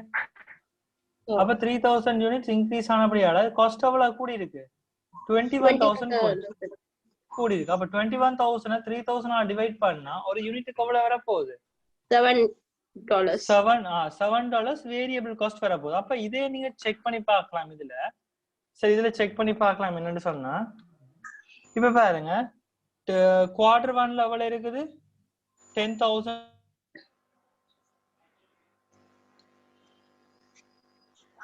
Hello.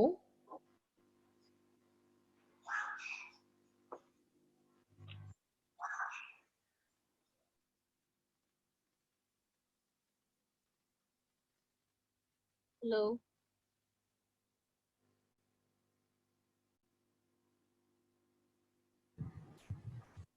Hello.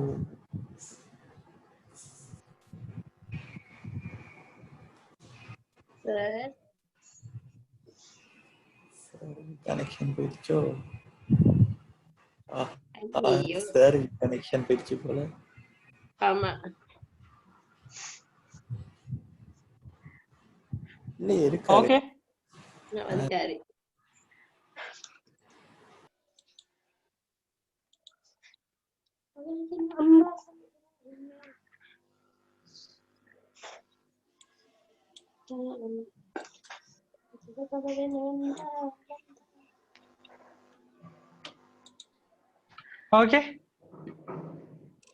ஓகே, அப்ப ஒரு யூனிட்டுக்கு எவ்வளவு காஸ்ட் வருதுன்னு விளங்கிச்சா இப்ப உங்களுக்கு? Yeah, sir. வேரியபிள் காஸ்ட் என்ன செய்திருக்காங்க 21000 அதை 3 ஆல் டிவைட் பண்ணா ஒரு யூனிட்டுக்கான வேரியபிள் ப்ரொடக்ஷன் ஓவர்ஹெட் எவ்வளவு வந்து இருக்குது ஒரு யூனிட்டுக்கான வேரியபிள் காஸ்ட் ப்ரொடக்ஷன் ஓவர்ஹெட் எவ்வளவு வந்திருக்கு $7. அப்ப அதை நாங்க செக் பண்ணி பாக்குறோம் மீன் டோட்டல் காஸ்ட் தான் இது எங்களுக்கு அப்ப 109,000 வந்து எத்தனை யூனிட்ஸ்க்கு வந்துச்சு 21,000 யூனிட்ஸ்க்கு வந்துச்சு அப்ப நீங்க செக் பண்ணி பார்க்கலாம் 109,000 மைனஸ் சரியா ஒரு யூனிட்டுக்கு $7 வேரியபிள் காஸ்ட்ண்டா சோ 13,000 யூனிட்ஸ்க்கும் அவ்வளவு கிளியரா இது என்ன இதுலான யூனிட்ஸ் இருக்கு 13,000 யூனிட்க்கு வந்த காஸ்ட் தான் 109,000 இல்லையா அப்ப 13,000 யூனிட்ஸ் போட்டிங்கன்னு சொன்னா உங்களோட ஃபிக்ஸ்ட் காஸ்ட் எவ்வளவுன்னு சொல்லி வருது இது என்னன்னு சொன்னா ப்ரொடக்ஷன் ஓவர்ஹெட் வந்து ஃபிக்ஸ் காஸ்ட் டைம் இன்க்ளூட் பண்ணிருக்கு வேரியபிள் காஸ்ட் டைம் இன்க்ளூட் பண்ணிருக்கு அப்ப இது என்னது ஒரு செமி வேரியபிள் காஸ்ட் ப்ரொடக்ஷன் ஓவர்ஹெட்ன்றது என்னது ஒரு செமி வேரியபிள் காஸ்ட் இதுல பாருங்க production overhead is a semi variable cost you will need to use the high-low method to determine the fixed and the variable elements of the production overheads clear அப்ப இதுக்குள்ள ரெண்டுமே include ஆயிருக்கு அப்ப 13,000 யூனிட்ஸ்க்கு வந்த total cost அவ்வளவு 109,000 10,000 யூனிட்ஸ்க்கு வந்த total cost தான் 88,000 அப்ப நீங்க ரெண்டுல ஏதாவது போட்டு பார்க்கலாம் அப்ப ஒரு வேரியபிள் காஸ்ட் 7,000 ன்னு சொன்னா அப்ப எப்படி செக் பண்ணலாம்னு சொன்னா உங்களுக்கு அந்த டோட்டல் காஸ்ட் வந்து 88,000 அப்போ ஒரு யூனிட்டுக்கு 7,000 ன்னு சொன்னா அப்ப 10,000 யூனிட்டுக்குமான வேரியபிள் காஸ்ட் எவ்வளவு வரப்போகுது 70,000 அப்ப 88,000ல இருந்து 70,000 டிடக்ட் பண்ணி விட்டா மிச்சம் எல்லாம் என்ன வரப்போகுது Fixed cost. ஃபிக்ஸ் காஸ்ட் வந்து எந்த ஆக்டிவிட்டி லெவல்ல என்ன இருக்கணும் சேமா இருக்கணுமா இல்லையா அடி இது பாருங்க ஆக்டிவிட்டி இந்த குவார்டர் 2லயும் செக் பண்ணி பார்க்கலாம் ஓகே குவார்டர் 2லயும் பாருங்க 109,000 டோட்டல் காஸ்ட் ஒரு யூனிட்டுக்கு $7 வேரியபிள் காஸ்ட்னு சொன்னா அப்ப 13,000 யூனிட்ஸ்க்கு எவ்வளவு வரணும் அப்ப 13,000 into $7 எவ்வளவு வரப்போகுது 91,000 வந்து வரப்போகுது ஓகே 91,000 வேரியபிள் காஸ்ட் 13,000 யூனிட்ஸ்ல ஆனா டோட்டல் உங்களோட காஸ்ட் எவ்வளவு இருக்கு ஃபிக்ஸ் காஸ்ட் 109,000 அப்ப 109,000ல இருந்து 91,000 டிடக்ட் பண்ணிவிட்டா எவ்வளவு வரப்போகுது 18,000 இது கிளியரா உங்களுக்கு இதுல யாருக்கா டவுட்டா இருக்கா சொல்லுங்க பாப்போம் நிலாஞ்சினி இல்ல சார் மகேஷ்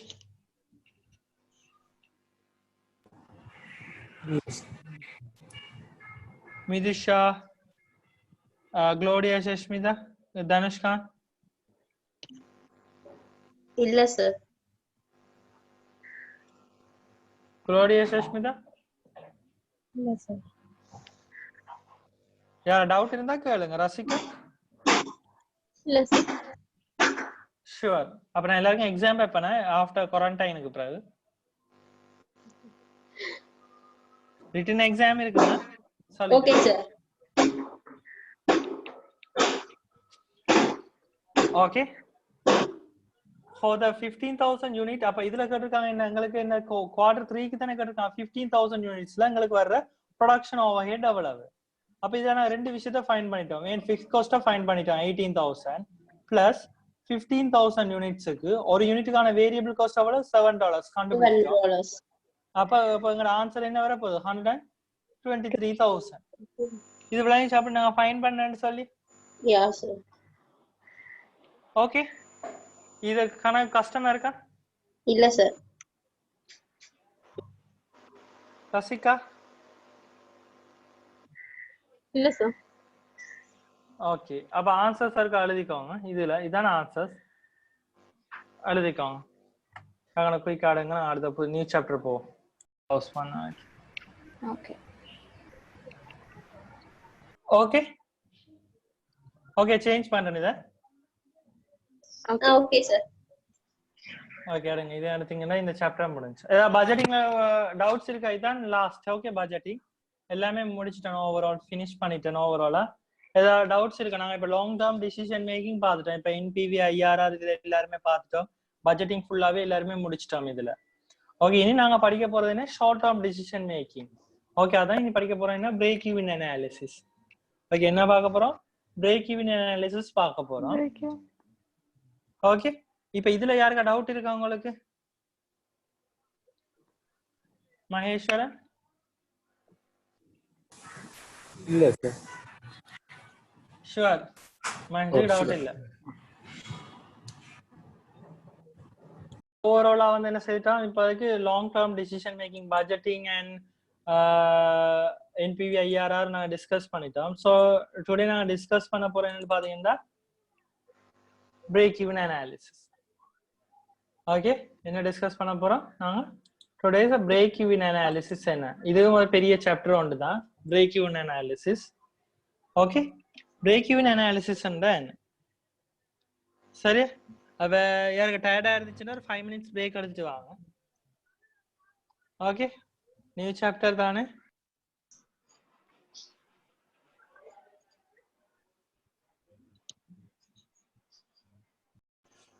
ஓகே, அப்ப சிவிபி அனாலிசிஸ்ன்றது பாத்தீங்கன்னா ஷார்ட் டேர்ம் டிசிஷன் மேக்கிங். உங்களோட total revenue and total cost வந்து எங்க ஈக்குவலா இருக்கோ அதைத்தான் சொல்லுவோம் என்ன பிரேக் ஈவன் பாயிண்ட் சொல்லுவோம். அதாவது இதுல கணக்கு டெக்னிக்ஸா விளங்க இருக்கு. சரி, இப்ப இதெல்லாம் கூட கிராஃப்களோட தான் வேற. உங்களுக்கு சின்ன இந்த கிராஃப்ல உங்களுக்கு கூட விளங்காட்டி கூட உடனே கேளுங்க சரியா. அப்ப நான் ஆல்ரெடி படிச்ச ஃபிக்ஸ்ட் காஸ்ட் அப்ப எப்படி நாங்க பிரைஸ டிசிஷன் பண்றது. அப்ப ஒரு பிரைஸ்ல ஒரு சின்ன சேஞ்ச் வந்துச்சுன்னு சொன்னா ப்ராஃபிட்ல எவ்வளவு பெரிய சேஞ்சஸ் வரும்.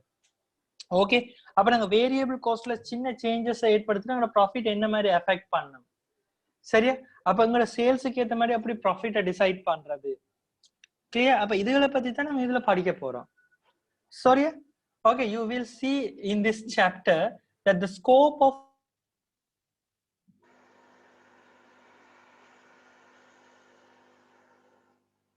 CVP, cost volume profit. Okay, the cost volume profit analysis is defined in CIMA terminology as the study of the effects on the future profit changes in fixed cost, variable cost and sales price, quantity and mix. Okay, அப்ப அது என்னது இப்ப future ப்ராஃபிட்ல வந்து எப்படி எப்படி changes வருதுன்னு சொன்னா fix காஸ்ட்ல ஏற்படுற சேஞ்சஸ், வேரியபிள் காஸ்ட்ல ஏற்படுற சேஞ்சஸ், சேல்ஸ் பிரைஸ்ல ஏற்படுற சேஞ்சஸாலதான் எங்களுக்கு ப்ராஃபிட் எல்லாம் சேஞ்ச் ஆகும். அப்ப இதுல கிராஃப் எல்லாம் கணக்கு வர போகுது. ஓகே, கணக்கு ஈக்குவேஷன்ஸ் கிராஃப் எல்லாம் வர. ஓகே, அப்ப அதுக்கு முதல்ல உங்களுக்கு தெரிஞ்சிருக்கணும் எங்களோட டோட்டல் காஸ்ட் என்ன மாதிரி இருக்குது, டோட்டல் ரெவன்யூ காஸ்ட் என்ன மாதிரி இருக்குது, டோட்டல் ஃபிக்ஸ் காஸ்ட் பேட்டர்ன் முதல் தெரிஞ்சிருக்கணும். ஓகே, அப்ப எங்களோட காஸ்ட் பேட்டர்ன்ஸ் எப்படி இருக்குது. அப்ப நான் சொன்னேன் டோட்டல் காஸ்ட்டுக்குள்ள 2 டைப்ஸ் ஆன காஸ்ட் இருக்குன்னு சொன்னேன், variable cost and fix cost இருக்குன்னு சொன்னேன். ஓகே,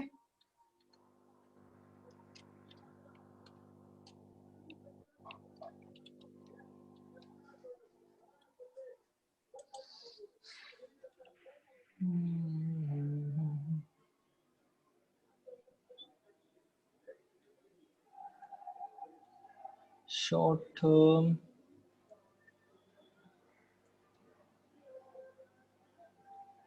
yeah,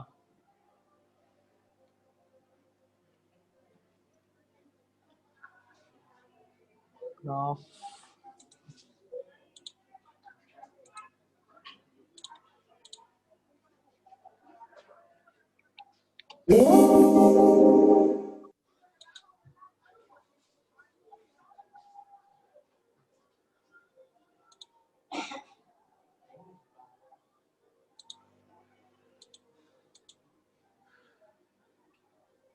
ஓகே, இத பாப்போம் முதல்ல. Okay,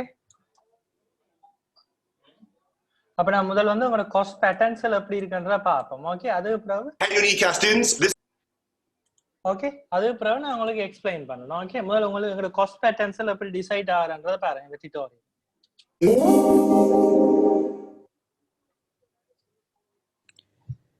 In this video, we're going to focus on the concepts of marginal and average cost. In order to do so, we need to first distinguish between fixed and variable costs. Once we've done that, we'll use cost information to calculate the marginal and average cost. Simply put, fixed costs are costs that do not change in the short run and do not vary with output. The image here இப்போ for example வந்து fix காஸ்ட்னு சொன்னா உங்களுக்கு units இந்த activity levels increase ஆனாலோ degrees ஆனாலோ என்ன change ஆனாலும் அதோட cost வந்து என்ன சேஞ்ச் ஆகாது. இப்போ ஃபிக்ஸ்ட்ன்றது என்ன, ஃபிக்ஸ் காஸ்ட்ன்றது கன்சிஸ்டன்டா இருக்கு. அப்போ நீங்க 0 யூனிட்ஸ் பண்ணாலும் ஒரு 1000 எக்ஸ்பென்சஸ் 1000 தான், 1000 யூனிட் எக்ஸ்பெண்டிச்சர் பண்ணாலும் அதோட காஸ்ட் என்னது 1000 தான். here is of a pizza restaurant. Assuming the pizza shop manager pays the same rent every month, then the amount of pizzas produced doesn't really matter. If they produce nothing or a lot, the rent is the same. Other examples of fixed costs include monthly insurance payments. இப்போ நான் சொல்றேன்னா fix காஸ்ட்டுக்கான example என்னன்னு சொன்னீங்கன்னு சொன்னா நான் last கிளாஸும் explain பண்ணியிருந்தேன் முதல் ஏர்லியர் டைம்லையும் பட்ஜெட்டிங்லையும் ஃபிக்ஸ் காஸ்ட் என்னன்னா ஒரு நியூ பிஸ்னஸ் வந்து ஸ்டார்ட் பண்றோம். ஒரு நியூ பிஸ்னஸ் ஸ்டார்ட் பண்ற டைம்ல ஒரு ஆர்கனைசேஷனுக்கு ஒரு ஃபிக்ஸ்டான எக்ஸ்பென்சஸ் இருக்கும்னு சொன்னேன். அந்த ஆர்கனைசேஷன் ரெவன்யூ உழைச்சாலும் சரி உழைக்காட்டியும் சரி சில எக்ஸ்பென்சஸ்ன்றது என்ன ஃபிக்ஸ்டா இருக்கு. அதாவது நீங்க ஒரு ப்ரொடக்ஷன் கம்பெனி ப்ரொடக்ஷன் யூனிட்ஸை செய்ய போறீங்க சரியா, ப்ரொடக்ஷன் யூனிட்ஸை செய்து சேல்ஸ் பண்ணாதான் உங்களுக்கு ரெவன்யூ கிடைக்கும். பட் இனிஷியல் டைம்ல நீங்க அதை செய்வீங்களா? இல்ல. ஒரு 6 மாதம் 7 மாதம் போற வரைக்கும் உங்களோட ரெவன்யூன்ற ப்ராஃபிட் ஏர்ன் பண்ற கஷ்டம். பிகாஸ் என்னன்னு சொன்னா நீங்க பிசினஸ்ல இன்வெஸ்ட் பண்ணுவீங்க. அப்ப பாத்தீங்கன்னு சொன்னா இன்வெஸ்ட் பண்ணிட்டு அதுல ரிட்டர்ன் எடுக்கிறது கொஞ்சம் நாங்க ஒர்க் அவுட் பண்ணோம். ஃபார் எக்ஸாம்பிள் பாத்தீங்கன்னா ஒரு பிசினஸ் புதுசா ஸ்டார்ட் பண்றா சில காஸ்ட் ஃபிக்ஸ்டா இருக்கும். என்னது ரெண்ட் இருக்கும் சரியா, அடுத்த இன்சூரன்ஸ் இருக்கும். அப்ப இதெல்லாம் என்ன இருக்கும்னு சொன்னா ஸ்டாஃப் அண்ட் சேலரிஸ் இருக்கு. இதெல்லாம் என்ன ஃபிக்ஸ்டா இருக்கும். அப்ப நீங்க உங்களுக்கு யூனிட்ஸை சேல்ஸ் பண்ணீங்களோ இல்லையோ ரெண்டா பே பண்ணணும். ஃபார் எக்ஸாம்பிள் இப்ப ஐடிஎம் பார்ப்போம். இப்ப குவாரண்டைன்ல பாத்தீங்கன்னு சொன்னா ஐடிஎம் என்ன செய்யுது, இப்ப இந்த குவாரண்டைன்லயும் அந்த ரெண்ட் ஓனர்ஸுக்கு என்ன செய்யணும், ரெண்டா பே பண்ணி தான் ஆகணும். நாங்க வந்து ஐடிஎம் பில்டிங் எடுத்து வச்சிருக்கோம்னு சொன்னா அந்த பில்டிங் ஓனருக்கு நாங்க பிசினஸ் செய்யறோமோ இல்லையோ இந்த டைம்ல பட் நாங்க என்ன செய்யணும், அவங்களுக்கு ரெண்டை பே பண்ணோம். அதே மாதிரிதான் ஒரு நியூ பிசினஸ்லயும் எந்த ஒரு பிசினஸ்லயும் என்ன இருக்கும்னு சொன்னீங்கன்னு சொன்னா ஒரு பிசினஸ் ஸ்டார்ட் பண்ற டைம்ல வந்து அது வந்து யூனிட்ஸை சேல்ஸ் பண்ணிச்சோ பண்ணாட்டியும் அவைக்கு என்ன இருக்கும், அந்த எக்ஸ்பெண்டிச்சர்ன்றது இருக்கும் சிலதுகள். அப்ப நீங்க கண்டினியூ அதை தான் சொல்றேன் ஃபிக்ஸ் காஸ்ட்ன்னு சொல்லுவோம். அதான் நீங்க யூனிட்டை ப்ரொடியூஸ் பண்ணீங்களோ இல்லையோ பட் உங்களுக்கு என்ன செய்யும், ஃபிக்ஸ்டான காஸ்ட்ன்றது இருக்கும். அதுதான் என்ன சொல்லுவாங்க ஃபிக்ஸ் காஸ்ட்னு சொல்லுவாங்க. Fix cost does not change in the short run and do not vary with output. அதாவது அவுட்புட் சேஞ்சஸ். அதாவது நீங்க எவ்வளவுதான் இப்ப நீங்க 0 யூனிட்ஸ் ப்ரொடியூஸ் பண்ணாலும் உங்களுக்கு 50,000 ரெண்டா 50,000 தான்.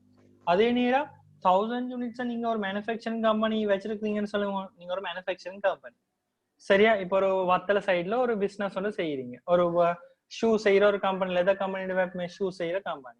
இப்ப நீங்க வந்து ஷூ இப்ப இந்த ஃபார் எக்ஸாம்பிளுக்கு இப்ப நீங்க பாட்டாஸ் அது எல்லாத்துமே நீங்க ப்ரொடியூஸ் பண்ணாட்டி இந்த குவாரண்டைன் டைம்ல க்ளோஸ் பண்ணி வச்சிருந்தாலும் அந்த ரெண்ட் பில்டிங் ஆளுக்கு நீங்க பே பண்ணி தான் ஆகணும்.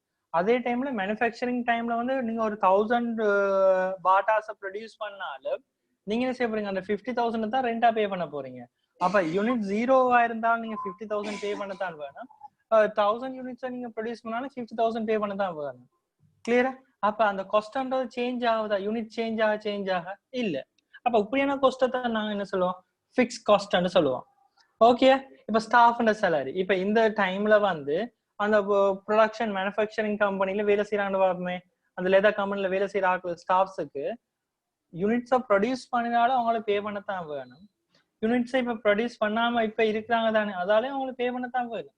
என்ன ஸ்டாஃப் சேலரின்றது அவங்களோட ஸ்டாஃப் தானே. இப்போ குவாரண்டைன் முடிஞ்ச அப்புறம் அவங்க ஒர்க் போகணும். அப்ப தே ஹாவ் டு பே. கிளியரா இது? ஓகே எல்லாருக்கும் இது நான் சொன்னது? Anitha? Okay. And salary payments. Labor and ingredients are considered variable costs, which are costs that do not change in the short run due to the fact that more variable inputs are needed. அடுத்து variable cost இருக்கு. Variable காஸ்ட்னு சொன்னா unit change ஆக காஸ்டும் change ஆகும். அதாவது units கூடிச்சேன்னா எக்ஸ்பெண்டிச்சரும் கூடும், units குறைஞ்சேன்னா எக்ஸ்பெண்டிச்சரும் குறையும். அப்ப இப்படியான எக்ஸ்பெண்டிச்சர் தான் சொல்லுவோம் என்னது, வேரியபிள் காஸ்ட். இப்ப இதுல சொன்ன சினாரியோ அப்படி பாத்தீங்கன்னு சொன்னா பிட்சாவில பாத்தீங்கன்னு சொன்னா பிட்சா மேனுஃபேக்சரிங்ல வந்து அவங்களுக்கான ரெண்ட் இதெல்லாமே இருக்கும். அப்ப ரெண்ட் இருக்கும், இன்சூரன்ஸ் இருக்கும், அதெல்லாம் வந்து அவங்களோட ஃபிக்ஸ் காஸ்ட். வேரியபிள் காஸ்ட் ஃபிக்ஸ்டா பிட்சா பொறுத்த வரைக்கும் என்ன இருக்கும்டா வெஜிடபிள்ஸ்களுக்கு அவங்க பே பண்றது சரியா, பட்டருக்காண்டி பே பண்றது இதெல்லாமே என்ன யூனிட்ஸ் கூட இதுக்கான எக்ஸ்பெண்டிச்சர் செய்யறது கூட போகுது. இப்ப வெஜிடபிள்ஸ் வந்து இப்ப ஒரு 10 பிட்சா பே செய்யறாங்கன்னு சொன்னா குக் பண்றாங்கன்னு சொன்னா அந்த 10 பிட்சாக்கு வந்து வெஜிடபிள்ஸ் போடணும், பட்டர் போடணும். அப்ப அதுக்கான காஸ்ட் வந்து என்ன இருக்கும், குறைவா இருக்கும். இதே 1000 யூனிட்ஸ் நீங்க இப்ப பிட்சா சேல்ஸ் பண்றீங்கன்னு சொன்னா அப்ப 1000 யூனிட்ஸுக்குமான காஸ்ட் என்ன செய்ய போகுது, கூட போதா இல்லையா? 1000 யூனிட்ஸுக்கு ஏற்ற மாதிரி நீங்க வெஜிடபிள்ல பர்ச்சேஸ் பண்ணணும். அதே மாதிரி என்ன அதுக்கேற்ற மாதிரி பட்டரும் பர்ச்சேஸ் பண்ணணும். அப்ப யூனிட்ஸ் கூட இந்த காஸ்டும் கூடும். ஓகே, அப்ப இப்படியான காஸ்ட்டை சொல்லுவாங்கன்னா வேரியபிள் காஸ்ட். அப்ப யூனிட்ஸ் இன்க்ரீஸ் ஆச்சுன்னா காஸ்ட் கூடும், யூனிட் டிக்ரீஸ் ஆச்சுன்னா என்ன செய்யும், காஸ்ட் குறையும். அப்ப இதை சொல்றது என்னது, வேரியபிள் காஸ்ட்னு சொல்லுவோம். To increase production. In the image on the right, we see a pizza and some of the ingredients needed to make it below the image. Included are tomatoes, mushrooms, flour, eggs, and cheese. As the number of pizzas made increases, the amount of these ingredients increases as well. Beyond ingredients, firms can have other variable costs such as electricity and raw material costs. To arrive at our marginal and average costs, we have to work our way there from labor and production information. The first column is for our units of labor, which increase from 1 to 10 workers at the restaurant. The units of capital are held constant because they are assumed to be fixed in the short run. The total product as a combination of variable and fixed factors is listed in the third column. The fixed costs total $100 and do not increase as output does. This is our cost for the restaurant, capital, and other fixed equipment per month. Obviously, it's a low number, but I'll use it for simplicity's sake. Variable costs are simplified to just reflect the increase in the units of labor. Each unit of labor is $20 per month. இப்ப பாத்தீங்கன்னு சொன்னா இதுல பாருங்க fix cost and variable cost தந்திருக்காங்க தனியா.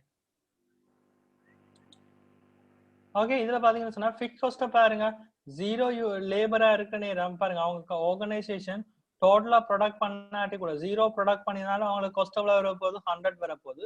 5 units product பண்ணாலும் 100 தான். 20 units product பண்ணா அவங்க டோட்டல் ஃபிக்ஸ் காஸ்ட் எவ்வளவு 100. அவங்க 67 யூனிட்ஸ் ப்ரொடக்ட் பண்ணாலும் 100 தான் அவங்களோட ஃபிக்ஸ் காஸ்ட். 69 ப்ரொடக்ட் பண்ணாலும் 100 தான் அவங்களோட ஃபிக்ஸ் காஸ்ட். அப்ப ஃபிக்ஸ் காஸ்ட் வந்து சேஞ்ச் ஆகாதா, இல்ல. எந்த நீங்க எவ்வளவு யூனிட்ஸ் ப்ரொடியூஸ் பண்ணாலும் ஃபிக்ஸ் காஸ்ட்ன்றது என்ன சேஞ்ச் ஆகாது. பட் வேரியபிள் காஸ்ட் என்ன செய்யும், சேஞ்ச் ஆகும். நீங்க யூனிட்ஸை கூட கூட ப்ரொடியூஸ் பண்ண இதுவும் என்ன செய்ய போகுது, கூட போகுது. கிளியரா? அப்ப யூனிட்ஸ் நீங்க கூட ப்ரொடியூஸ் பண்ண இது வேரியபிள் காஸ்டும் கூட. பாருங்க 0 யூனிட்ஸுக்கு 0 காஸ்ட். அப்புறம் பாருங்க 5 யூனிட்ஸை ப்ரொடியூஸ் பண்ணணும் எவ்வளவு காஸ்ட் வருது, $20 வருது. இந்த 20 யூனிட்ஸை ப்ரொடியூஸ் பண்ணணும் பாருங்க எவ்வளவு காஸ்ட் வருது, 40 வருது. 30 யூனிட்ஸை ப்ரொடியூஸ் பண்ணணும் 60 வருது. 39 ப்ரொடியூஸ் பண்ணணும் எவ்வளவு வருது, 80 வருது. அப்ப பாருங்க இது பாருங்க முதல் 5 யூனிட்ஸுக்கு பாருங்க 5 யூனிட்ஸால இன்க்ரீஸ் ஆகிற நேரம் இது எவ்வளவுதால இன்க்ரீஸ் ஆயிடுச்சு, 20 ஆல இன்க்ரீஸ் ஆயிடுச்சு. அப்புறம் அடுத்த 15 யூனிட்ஸ் இன்க்ரீஸ் ஆகிற நேரம் இது என்ன செய்யுது, இது பாருங்க அடுத்த 20 ஆல இன்க்ரீஸ் ஆகுது. இப்ப பாருங்க அதாவது இது இன்க்ரீஸ் ஆகிற வேகம் என்ன இருக்குது, போக இதுல பாருங்க முதல்ல எவ்வளவு இன்க்ரீஸ் ஆயிடுச்சு, 20, 20 இன்க்ரீஸ் ஆகி போகுது. பட் யூனிட்ஸ் கூட பிறகு காஸ்ட் என்ன செய்யுது, குறையுது. போய் அவரேஜ் காஸ்ட் என்ன செய்யுது, குறையுது. கிளியரா? இது யாருக்கா குழப்பமா இருக்கா? பாருங்க ப்ரொடியூஸ் பண்ண காஸ்ட் என்ன செய்து போகுது, இல்ல கூடிட்டு போகுது. கிளியரா?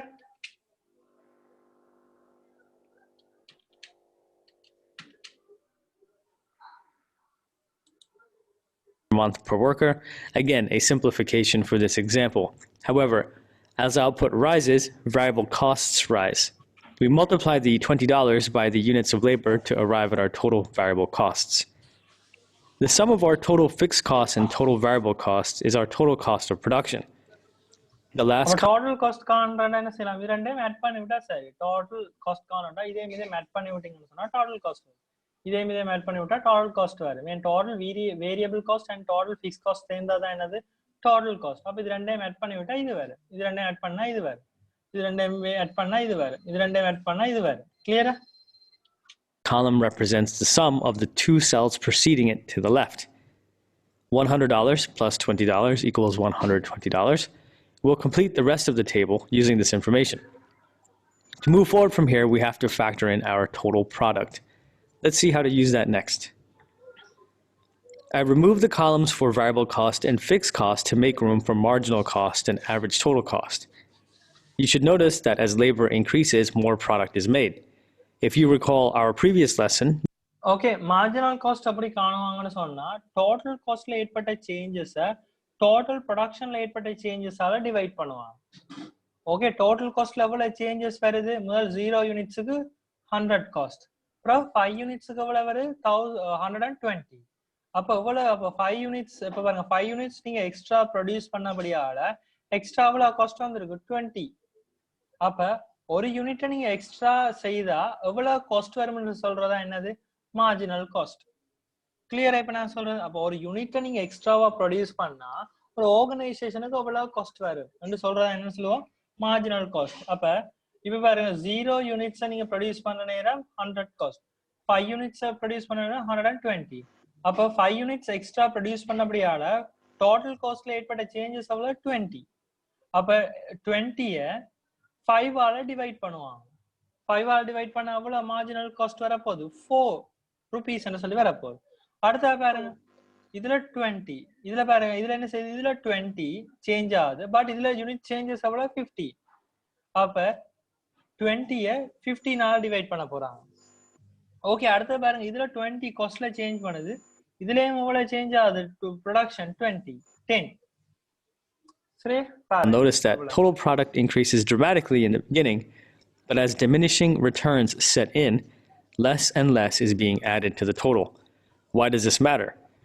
It matters because we need to consider the change in our total product to be able to calculate marginal cost.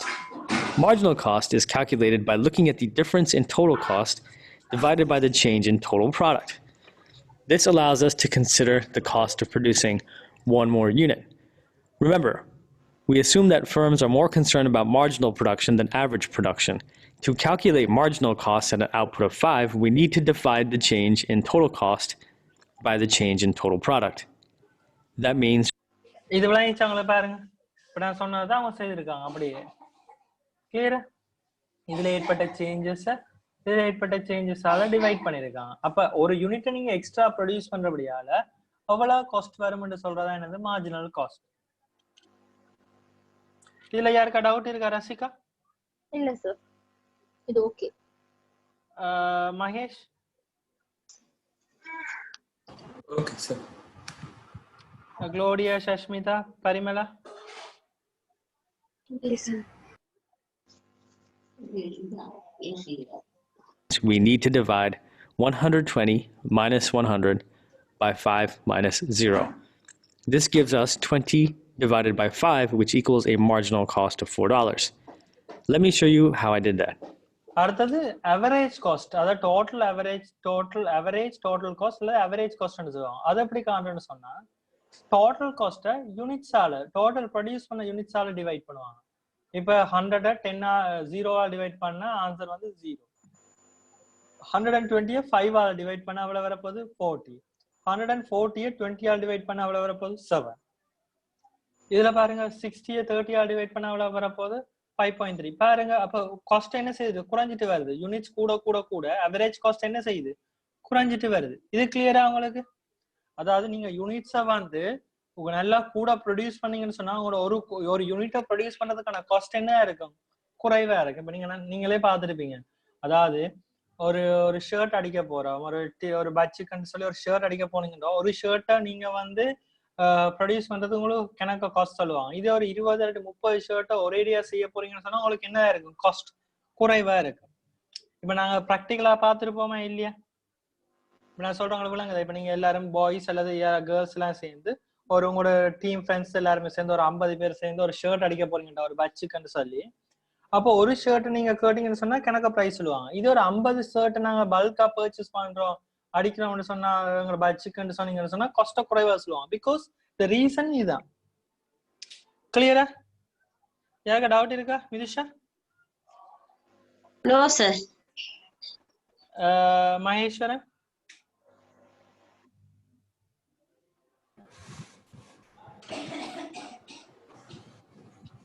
Mahesh doubt இருக்கா? இல்ல சார்.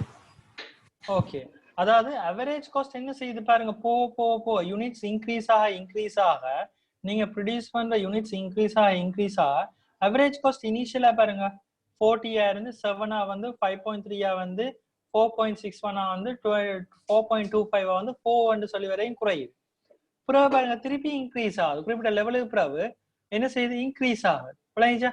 முதல் வந்து என்ன செய்யுது இப்படி குறைஞ்சு கொண்டு வந்து திருப்பி என்ன செய்யுது இப்படி இன்க்ரீஸ் ஆகுது. அப்ப அவரேஜ் காஸ்ட் கர்வ் அப்பயும் கிட்டத்தட்ட யூ ஷேப்ல வரும். இரண்டு வேற யூ ஷேப்ல வரும். கிளியரா? பாருங்க அவரேஜ் என்ன செய்துட்டு வருது குறைஞ்சிட்டு வருது. விளங்கிச்சா? அவரேஜ் காஸ்ட் பாருங்க இனிஷியலா ஸ்டார்ட்ல கூடி பிறகு பாருங்க குறைஞ்சு குறைஞ்சு குறைஞ்சு குறைஞ்சு வந்து குறிப்பிட்ட லெவல் வரைக்கும் குறையுது. அப்ப இதுதான் அப்ப நீங்க எந்த இடத்துல நீங்க ஒரு ஆர்கனைசேஷன் ப்ரொடியூஸ் பண்ணணும்னு சொன்னா டோட்டல் அவரேஜ் காஸ்ட் அங்க குறைவா இருக்குதோ அந்த இடத்துல ஆர்கனைசேஷன் ப்ரொடியூஸ் பண்ணினா தான் அந்த ஆர்கனைசேஷனுக்கு பெனிஃபிட். கிளியரா இப்ப நான் சொல்றது உங்களுக்கு இப்ப பாருங்க உங்களோட டோட்டல் அவரேஜ் காஸ்ட் அங்க குறைவா இருக்குது 4 rupees. இப்ப நான் சொல்றேன் உங்களுக்கு விளங்குதா? உங்களுக்கு டோட்டல் அவரேஜ் காஸ்ட் அங்க குறைவா இருக்குது இந்த 2 யூனிட்ஸ்ல தான் குறைவா இருக்கு. அங்க 55 and 60 யூனிட்ஸ் அது ரெண்டே நீங்க ப்ரொடியூஸ் பண்ணீங்கன்னு சொன்னா உங்களோட டோட்டல் அவரேஜ் காஸ்ட் எவ்வளவு இருக்க போகுது 4 rupeesன்னு சொல்லி இருக்கு. அப்ப நீங்க இந்த 2 யூனிட்ஸ்ல நீங்க ப்ரொடியூஸ் பண்ணீங்கன்னு சொன்னா சரி இந்த ரேஞ்சுக்குள்ள கிளியரா. அப்ப உங்களுக்கு அந்த ரேஞ்சுக்குள்ள நீங்க ப்ரொடியூஸ் பண்ணீங்கன்னா உங்களோட டோட்டல் அவரேஜ் காஸ்ட் பெர் யூனிட்டுக்கு எவ்வளவு வரப்போகுது 4 ரூபா தான் வரப்போகுது. இப்ப நான் சொல்றேன் உங்களுக்கு விளங்கிச்சா? யாருக்கா இதுல டவுட் இருக்கா?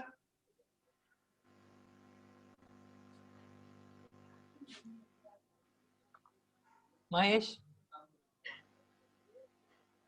தனுஷ்கா, சார் அது இன்னொரு தடவை எக்ஸ்பிளைன் பண்றீங்களா? எது இந்த ப்ரொடியூஸ் பண்றது.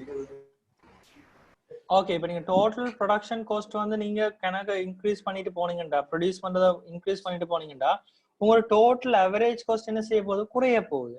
அந்த இப்ப பாத்தீங்கன்னா உங்களோட டோட்டல் காஸ்ட்டுக்கு 2 பார்ட் இருக்கு. ஒன்று ஃபிக்ஸ் காஸ்ட் அண்ட் வேரியபிள் காஸ்ட்னு சொன்னேன். அது விளங்கிச்சா? ஓ சார் அது விளங்கிச்சு. ஓகே, அப்ப டோட்டல் காஸ்ட்டை நீங்க யூனிட்ஸால டிவைட் பண்ணீங்கன்னு சொன்ன இந்த டோட்டல் காஸ்ட்டை யூனிட்ஸால டிவைட் பண்ண வாராதா என்ன சொன்னா அவரேஜ் காஸ்ட்னு சொன்னேன்.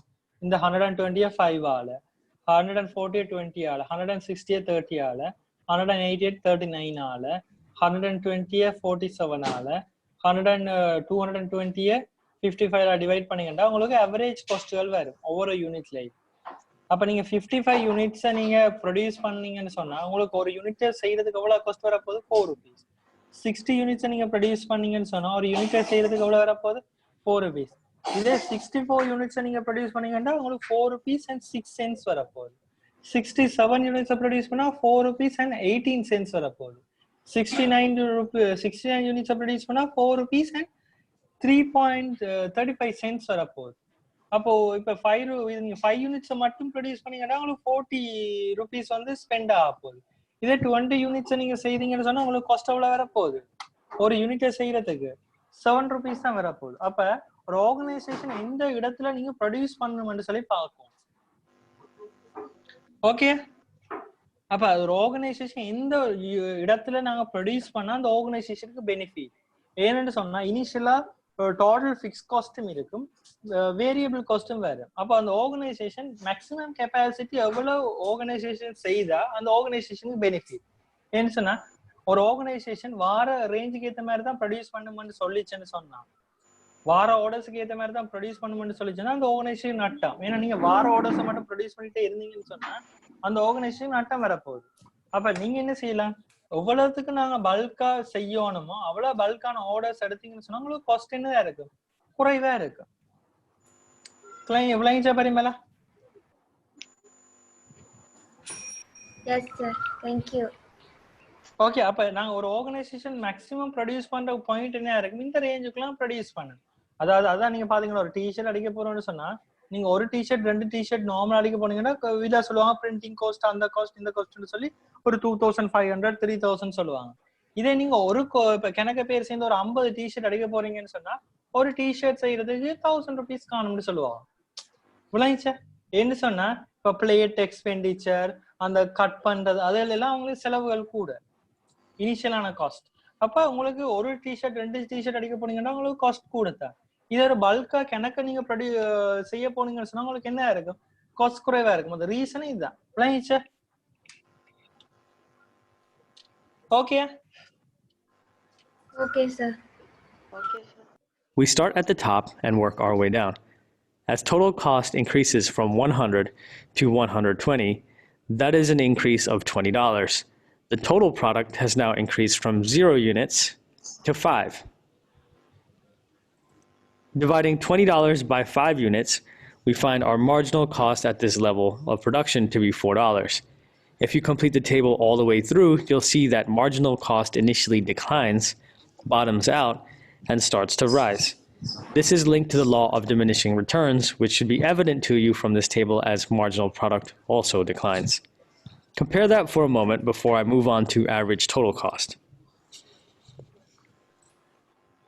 Average total cost is a somewhat simpler calculation. You don't need to calculate any changes, just divide the total cost by the total product. Similarly, you should see average cost dropping initially, bottom out, and then rise. Why it doesn't match marginal cost exactly will be illustrated in the next video. For now, just understand the basic calculation. Given a similar table, you should be able to deduce it for yourself. If you need some help, stop the video and perform the calculations yourself and see if you can get them to match my numbers. If you can't get them correct, leave a note in the comments and I'll try to explain further.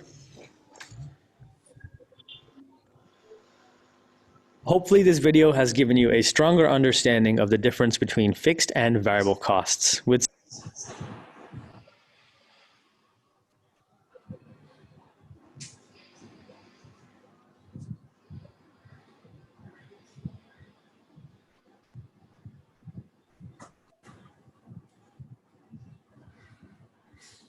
is Mr. Clifford. Welcome to ACDC Econ. Right now I'm going to talk about cost curves.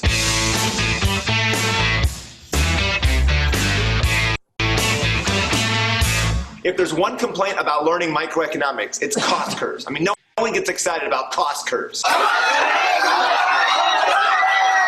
They might not be exciting, but cost curves are super essential. Now, someday you might own a business, and it's important to understand the cost of production. Calculating your costs is going to help you figure out your profit, but it also helps you figure out how many units to produce. And you're going to be doing these calculations for costs and drawing the cost curves a whole lot in microeconomics. So although it seems kind of bland, it's time to get excited about costs. So let's go over the different types of costs. Every company has two different types of costs. Fixed costs and variable costs. Fixed costs are the costs that don't change with the amount produced. Like if you're a pizza company, the oven, right? You only have one, it's a fixed resource. It doesn't matter how many pizzas produced, you still have to pay for the oven. Another example might be the manager's salary, right? You still need a manager whether you produce 1 unit or 1,000 units, and so the manager's salary is a fixed cost. So variable costs do change with the amount produced. So if you produce more output, you're gonna need more resources. So raw materials, labor, electricity are all examples of variable resources, and that's variable costs. If there's only two types of costs, fixed and variable, then total cost must be fixed plus variable cost. And there's also marginal cost. Marginal cost is the additional cost of producing one more output. If you're a pizza restaurant, it's the cost of producing one additional pizza. It's the change in total cost divided by the change in output. So now you understand the total cost. There's total fixed cost, total variable cost, total cost, and marginal cost. Now let's see if you can calculate them on your own. Right here I have the cost for a given firm. Right? We have 0 output, we got 1, 2, 3, 4, 5, 6 units that they could produce. I've also given you the variable cost and the fixed cost producing no output. I want you to copy this chart on your piece of paper and finish off these columns. Calculate the fixed cost, the total cost, and the marginal cost. Pause the video and then do those calculations and I'll go over the answers. What's the fixed cost of producing 1 unit? Well, it's $10. For 2 units, it's 10. இப்ப பாருங்க இதுல பாத்தீங்கன்னா நீங்க 0 units produce பண்ணாலும் உங்களுக்கு எவ்வளவு cost வருது fix cost 10 தான். இதே 1 யூனிட்ஸ் ப்ரொடியூஸ் பண்ணாலும் எவ்வளவு வருது 10 தான். 2 யூனிட்ஸ் ப்ரொடியூஸ் பண்ணாலும் உங்களுக்கு எவ்வளவு வருது 10 தான். 6 யூனிட்ஸ் ப்ரொடியூஸ் பண்ணாலும் என்னது 10 தான். அப்ப யூனிட்ஸ் என்னதான் நீங்க இன்க்ரீஸ் பண்ணிட்டு போனாலும் ஃபிக்ஸ் காஸ்ட் என்ன இருக்கு கான்ஸ்டன்ட்டா தான் இருக்கு, சேஞ்சஸ் ஆகாது. ஓகே. ஆனா வேரியபிள் காஸ்ட் பாருங்க 0 யூனிட்ஸ் ப்ரொடியூஸ் பண்ணா 0 காஸ்ட், 1 யூனிட்ஸ் ப்ரொடியூஸ் பண்ணா 10, then 2 யூனிட்ஸ் ப்ரொடியூஸ் பண்ணா 17, 3 யூனிட்ஸ் ப்ரொடியூஸ் பண்ணா பாருங்க 25, 4 யூனிட்ஸ்க்கு 40 பாருங்க. அப்ப இதுന്റെ வேரியபிள் காஸ்ட் என்னன்னு போகுது, முதல்ல 10 இன்க்ரீஸ் ஆகுது பிளஸ் 7 பாருங்க இன்க்ரீஸ் ஆகிற வேகம் என்ன இருக்குது குறைஞ்சிட்டு போகுது.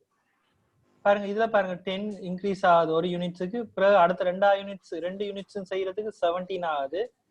ஓகே, 2 யூனிட்ஸையும் ப்ரொடியூஸ் பண்ண 17 காஸ்ட் ஆகுது. ஓகே 17 ஆகுது. அப்ப 7 தான், முதல் 10 இன்க்ரீஸ் ஆகுது, அப்புறம் பாருங்க 7 இன்க்ரீஸ் ஆகுது. இப்ப இந்த 3 யூனிட்ஸை இன்க்ரீஸ் பண்ண எவ்வளவு வருது 8 ஆகுது. முதல் 10 பிறகு 7 பிறகு பாருங்க முதல் வந்து காஸ்ட் வந்து பாருங்க யூனிட்ஸை இன்க்ரீஸ் பண்ண காஸ்ட் முதல் குறைஞ்சிட்டு வந்துச்சு, பிறகு என்ன செய்யுது இன்க்ரீஸ் ஆகுது. பிறகு பாருங்க 3 யூனிட்ஸ் என்ன நடக்குது 3 யூனிட்ஸ் என்னன்னு பாருங்க 3 யூனிட்ஸுக்கான காஸ்ட் எவ்வளோ 25. இப்போ எவ்வளோ எக்ஸ்ட்ரா ஒரு யூனிட்ஸை ப்ரொடியூஸ் பண்ணால் 8 ஆயிடுச்சு. அப்புறம் பாருங்க 4 யூனிட்ஸுக்கு எவ்வளோ வருது 40 வருது. அப்போ 4 யூனிட்ஸை ப்ரொடியூஸ் பண்ணா 15 இன்க்ரீஸ் ஆயிட்டு. முதல் பாருங்க 10 இன்க்ரீஸ் ஆயிடுச்சு, முதல் 10 இன்க்ரீஸ் ஆச்சு. அப்புறம் வந்து பாருங்க 7 இன்க்ரீஸ் ஆயிடுச்சு. பாருங்க முதல் வந்து காஸ்ட் வந்து என்ன செய்யிட்டு வருது கர்வ் குறைஞ்சிட்டு வருது. விளைச்சா முதல் என்ன செய்யுது உங்களோட டோட்டல் வேரியபிள் காஸ்ட் வந்து குறைஞ்சிட்டு வந்து அப்புறம் என்ன செய்யுது இன்க்ரீஸ் ஆகுது 8 அப்புறம் 15 அப்புறம் பாருங்க 20 அப்புறம் பாருங்க 50. விளைச்சா முதல் குறைஞ்சிட்டு வந்துட்டு பாருங்க அதாவது வேரியபிள் காஸ்ட் வந்து ஸ்டார்ட்ல என்ன செய்யும் குறைஞ்சிட்டு வந்து அப்புறம் இன்க்ரீஸ் ஆகும் பாருங்க. அதால வேரியபிள் காஸ்ட் வந்து அந்த கர்வ் எப்போ எப்படி போகும்னு சொன்னீங்கடா வேரியபிள் டோட்டல் டோட்டல் இந்த கிராஃப் எல்லாம் நல்லா ஞாபகம் வச்சிருங்க. ஓகே இதுல விளங்காடி இப்பே கேட்டுருங்க. ஓகே காஸ்ட்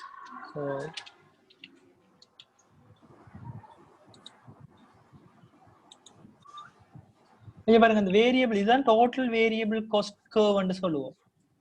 இதான் என்னது டோட்டல் வேரியபிள் காஸ்ட் கர்வ். இதை நான் காட்டுற கர்வ் விளங்குதா உங்களுக்கு? ஓகே இது நான் காட்டுற விளங்குதா? இந்த டயக்ராம் விளங்குதா? Yes sir. கிளியரா விளங்குதா? எஸ் அது ஜூம் பண்ணி பார்த்துக்கோங்க. ஓகே இதுல பாருங்க இதுதான் டோட்டல் வேரியபிள் காஸ்ட் கர்வ்னு சொல்லுவோம். இப்ப பாருங்க அதான் கர்வ் பாருங்க முதல்ல இப்படி பெண்ட் ஆகுது. இப்படி பெண்ட் ஆகிற நேரா உங்களோட அந்த இன்க்ரீஸ் ஆகிற லெவல் என்ன செய்யும்னு சொன்னா குறையுது. இப்படி ஆறுனே குறையுது. இன்க்ரீஸ் ஆகுது காஸ்ட் இன்க்ரீஸ் என்ன செய்யுது கூடுது. அதாலதான் பாத்தீங்கன்னு சொன்ன பாருங்க இந்த காஸ்ட் பேட்டர்ன் காரணமே பாருங்க முதல்ல வந்து 10 10 8 இப்படி வரணும்னு காஸ்ட் என்ன செய்யுது குறையுது. குறையிற நேரம் பாத்தீங்கன்னு சொன்னா கர்வ் வந்து இப்படி பெண்ட் ஆகும். காஸ்ட் வந்து இன்க்ரீஸ் ஆகிற நேரம் கர்வ் என்ன செய்யும் இப்படி இப்படி போகும். அதாவது காஸ்ட் அதாவது கர்வ் வந்து என்ன செய்யும் காஸ்ட் இன்க்ரீஸ் ஆகிற நேரம் கர்வ் இப்படி மாறும். கிளியரா? இங்க பாருங்க அடுத்த பேட்டர்னை பாருங்க. காஸ்ட் என்ன செய்யுது 3 யூனிட்ஸ்ல பாருங்க 8 இன்க்ரீஸ் ஆகுது. 4 யூனிட்ஸுக்கு 15 இன்க்ரீஸ் ஆகுது. இதுல பாருங்க எவ்வளவு இன்க்ரீஸ் ஆகுது 20. இங்க எவ்வளவு ஆகுது 50. அப்படி யாருன்னு கர்வ் என்ன ஆகுது இப்படி இந்த பேட்டர்ன்ல இப்படி ரிவர்ஸ்லா போகும். கிளியரா? இப்ப நான் சொல்றேன் உங்களுக்கு விளங்கிச்சா? அப்ப காஸ்ட் அதாவது குறைந்து செல்லும் வேகத்துல அதிகரிக்குது. இந்த இடத்துல என்ன செய்யுது குறைந்து செல்லும் வேகத்துல அதிகரிக்குது. பிறகு என்ன செய்யுது அதிகரிக்கிற வேகம் பிறகு என்ன செய்யுது கூடுது. பாருங்க வேரியபிள் காஸ்ட் வந்து பாருங்க முதல் 10 அப்புறம் 8 இப்படி வந்து இன்க்ரீஸ் ஆகுதான். வேரியபிள் காஸ்ட் இன்க்ரீஸ் ஆகுதுதான். பட் அந்த இன்க்ரீஸ் ஆகிற வேகம் என்ன இருக்குது ஸ்டார்ட்ல 10 அப்புறம் 8 குறைஞ்ச வேகத்துல அதிகரிக்குது. இப்ப நான் சொல்றேன் உங்களுக்கு விளங்குது எல்லாருக்கும்? மகேஷ் விளங்குதா?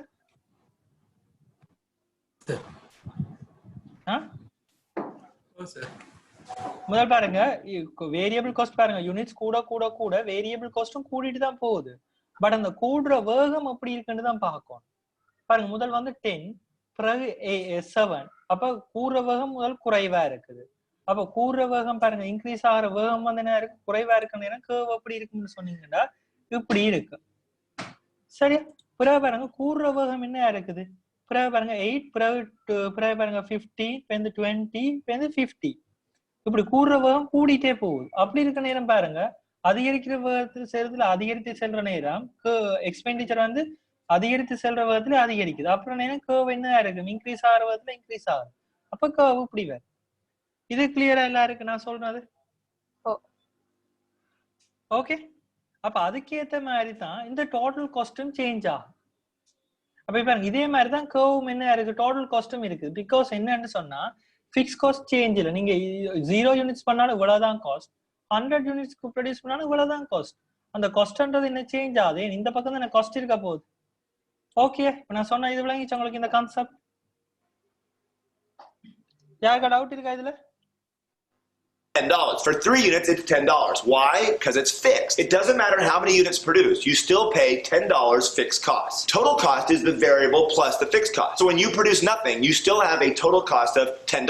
Remember, that's because you have to pay that fixed cost. For 1 unit, it's $20. For 2 units, it's $27. Then 35, 50, 70, and 120. And it's really that simple. Variable cost plus fixed cost equals total cost. The marginal cost is the change in total cost from producing an additional output. So if the total cost of producing nothing is $10 and the total cost of producing 1 unit is $20, the additional cost of that first unit must be 10. Since the total cost of 2 units is 27, the additional cost of that second unit must be an additional $7. So again, the marginal cost is the change in total cost divided by the change in output. So it's $8, $15, $20, and $50. Now you marginal can cost அப்படி காணலாம்னு சொன்னா ஒன்று வந்து என்ன செய்வோம், இந்த total காஸ்ட்ல ஏற்படுற changes total அவுட்புட்ல ஏற்படுற சேஞ்சஸால divide பண்ணீங்கன்னு சொன்னா உங்களுக்கு என்ன செய்யும், மார்ஜினல் காஸ்ட் வரும். ஓகே, டோட்டல் காஸ்ட்ல ஏற்படுற சேஞ்சஸ் 10, டோட்டல் அவுட்புட்ல ஏற்படுற சேஞ்சஸ் என்ன 1 யூனிட். அப்ப 10 1ஆல டிவைட் பண்ண என்ன வரப்போகுது 10. ஓகே, இதுல ஏற்படுற சேஞ்சஸ் எவ்வளவு 7, இதுல ஏற்படுற யூனிட் சேஞ்சஸ் எவ்வளவு 1. அப்ப 7 1ஆல டிவைட் பண்ணேன்னு சொல்லுவா 7 என்று சொல்லுவோம். விளங்கிச்சா? அப்ப இதை சொல்லுவாங்க என்ன சேஞ்சஸ். அப்ப இதுல டோட்டல் காஸ்ட்ல ஏற்படுற சேஞ்சஸ் அவுட்புட்ல ஏற்படுற சேஞ்சஸால டிவைட் பண்ணாலும் ஆன்சர்ஸ் வரும். ஆர் எல்ஸ் நீங்க வேரியபிள் காஸ்ட்ல ஏற்படுற சேஞ்சஸ் அவுட்புட்ல ஏற்படுற சேஞ்சஸால செய்தாலும் மார்ஜினல் காஸ்ட் வரும். பாருங்க, வேரியபிள் காஸ்ட்ல ஏற்படுற சேஞ்சஸ் தான் உங்களோட டோட்டல் காஸ்ட்ல ஏற்படுற சேஞ்சஸா இருக்கு. Because the fix cost is same. இப்ப நான் சொல்றவங்களுக்கு ஃபிக்ஸ் காஸ்ட் வந்து என்ன இருக்கு, சேமா இருக்கபடியால உங்களோட வேரியபிள் காஸ்ட்ல ஏற்படுற சேஞ்சஸ் தான் உங்களோட டோட்டல் ஃபிக்ஸ் காஸ்ட்ல ஏற்படுற சேஞ்சஸா இருக்குது. பாருங்க, இதுல 10 சேஞ்ச் ஆக இதுல 10 கூடுதா இல்லையா? இதுல பாருங்க கூட, இதுல பாருங்க இதுல எவ்வளவு கூடுது, 7 கூடுது. அப்ப இதுலயும் 7 கூடுது. இதுல பாருங்க 8 கூடுது. இதுலயும் பாருங்க 8 கூடுது. இதுல பாருங்க 15 கூடுது. இதுலயும் 15 கூடுது. இதுல பாருங்க 20 கூடுது. இதுலயும் பாருங்க 20 கூடுது. இதுல 50 கூடுது. இதுலயும் பாருங்க 50 கூடுது. கிளியரா? அப்ப டோட்டல் வேரியபிள் காஸ்ட்ல ஏற்படுற சேஞ்சஸ் தான் டோட்டல் காஸ்ட்ல ஏற்படுற சேஞ்சஸ். கிளியரா உங்களுக்கு? பிகாஸ் என்ன ரீசன் சொன்னா பிக்ஸ் காஸ்ட்ல சேஞ்சஸ் வராது. என்ன பிக்ஸ் காஸ்ட்ன்றது எந்த ஆக்டிவிட்டி லெவல்ல என்ன இருக்கும், சேமா இருக்கும். அப்ப வேரியபிள் காஸ்ட்ல ஏற்படுற சேஞ்சஸ் தான் டோட்டல் காஸ்ட்ல ஏற்படுற சேஞ்சஸ். இது கிளியரா உங்களுக்கு? அப்ப உங்களுக்கு மார்ஜினல் காஸ்ட் காணோம்டா இதுல ஏற்படுற சேஞ்சஸ் அவுட்புட்ல, அதாவது டோட்டல் காஸ்ட்ல ஏற்படுற சேஞ்சஸ் அவுட்புட்ல ஏற்படுற சேஞ்சஸால டிவைட் பண்ணாலும் வரும். ஆர் எல்ஸ் வேரியபிள் காஸ்ட்ல ஏற்படுற சேஞ்சஸ் அவுட்புட்ல ஏற்படுற சேஞ்சஸால டிவைட் பண்ணாலும் வரும். இப்ப பாருங்க, இதுல ஏற்படுற சேஞ்சஸ் எவ்வளவு 8 1ஆல, இதுல ஏற்படுற சேஞ்சஸ் எவ்வளவு 1. அப்ப 8 1ஆல டிவைட் பண்ணா என்ன வரப்போகுது, 8 தான் வரப்போகுது.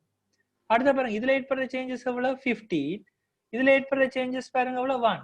அப்ப 15 1ஆல டிவைட் பண்ணா எவ்வளவு வரப்போகுது, 15 வரப்போகுது. இங்கே பாருங்க 15 தான் சேஞ்சஸ் ஏற்படுது, இங்க எவ்வளவு 1.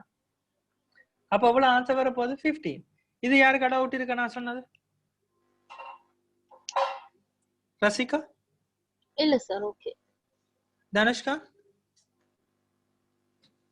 No, sir. Gloria, Shashmita, Vidusha? அப்படின்னா வேரியபிள் காஸ்ட்ல வர சேஞ்ச் தான் டோட்டல் காஸ்ட்ல வர சேஞ்ச் என்ன? Yes yes. No, sir. No. Okay, வேற யாருக்கு டவுட் இருக்குதா? Parimala? No, sir.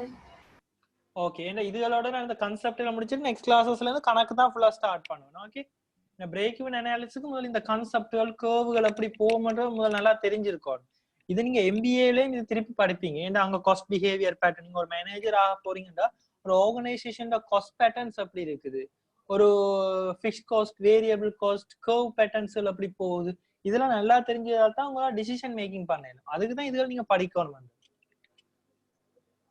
Calculate these costs. Let's calculate the per unit costs. There's average variable cost, average fixed cost, and average total cost. The average variable cost is the total variable cost divided by the quantity. Average fixed cost is the fixed cost divided by the quantity. And the average total cost is the total cost divided by the quantity. Most of the time when you see these, you're going to see them by the acronym. So ABC, AFC, and ATC. Get used to that. Now let's go see if you can actually use those equations and calculate the average cost curves. I want you to calculate the average total cost of 6 units, the average fixed cost of 2 units, the average variable cost of 4 units, the average total cost of 1 unit, and calculate all three, the average variable, average fixed, and average total for 5 units. So go back to your paper, number 1 through 7, and make sure to calculate each one of these. Pause the video and I'll go over them. All right, the average total cost of 6 units is $20.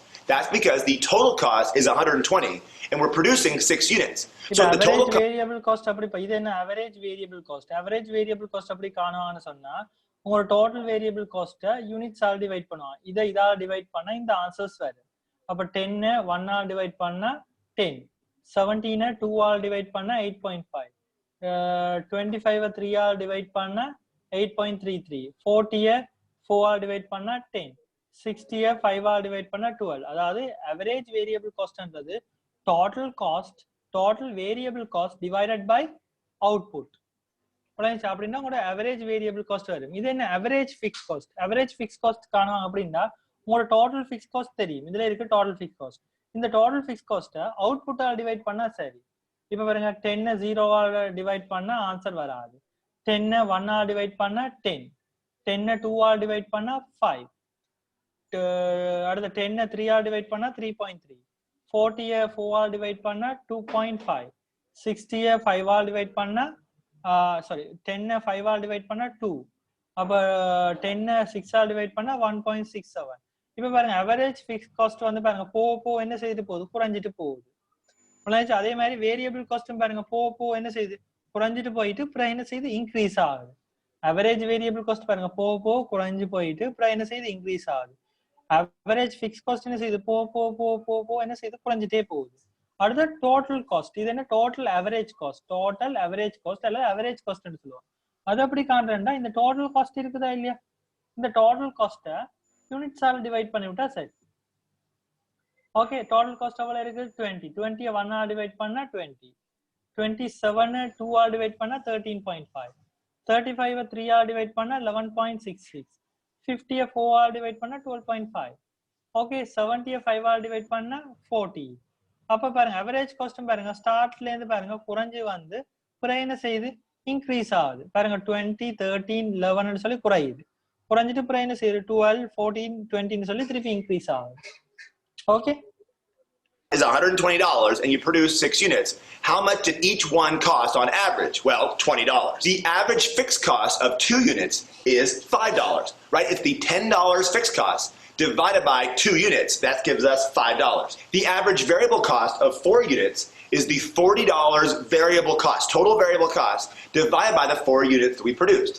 So it's going to be $10. The average total cost of 1 unit is $20. If 1 unit costs a total of $20, then on average that 1 unit costs $20. Now let's take a step back and find out something you might not have noticed first time around. Notice that the average variable cost plus the average fixed cost equals the average total cost. For example, for 5 units, the average variable cost was $12. The average fixed cost was $2, and the average total cost was $14. 12 plus 2 equals 14. That's how it is for every single one of these. The average variable cost plus the average fixed cost equals the average total cost. Actually, it is not that bad. I kind of like cost curves. The next thing you're going to do is going to take all these costs from the chart and you're going to put it on a graph. To learn more about that graph and to find out... இதுல பாத்தீங்கன்னா கிராஃப பாருங்க, இதுதான் முக்கியம். இப்ப பாருங்க average cost பாருங்க, இதுதான் average காஸ்ட்ன்றது. Average cost அல்லது அவரேஜ் டோட்டல் காஸ்ட் பாருங்க முதல்ல குறைஞ்சிட்டு வந்து அப்புறம் என்ன செய்யுது, இன்க்ரீஸ் ஆகுது. அவரேஜ் ஃபிக்ஸ் காஸ்ட் பாருங்க குறைஞ்சிட்டே வருது, தொடர்ந்து பாருங்க கர்வ் என்ன செய்து வருது, குறைஞ்சிட்டே வருது. யூனிட்ஸ் இன்க்ரீஸ் ஆக பாருங்க இது என்ன செய்துட்டு வருது, அவரேஜ் ஃபிக்ஸ் காஸ்ட் என்ன செய்து குறைஞ்சிட்டு வருது. மார்ஜினல் காஸ்ட் பாருங்க, எம்சின்றது என்ன, மார்ஜினல் காஸ்ட் பாருங்க முதல்ல ஸ்டார்ட்ல குறைஞ்சு வந்துட்டு அப்புறம் என்ன செய்யுது, இன்க்ரீஸ் ஆகுது. கிளியரா பாருங்க, இது average variable cost. Average variable காஸ்டும் பாத்தீங்கன்னா முதல்ல குறைஞ்சு வந்து அப்புறம் என்ன செய்யுது, இன்க்ரீஸ் ஆகுது. அவரேஜ் காஸ்டும் பாருங்க, இதுதான் average cost curve.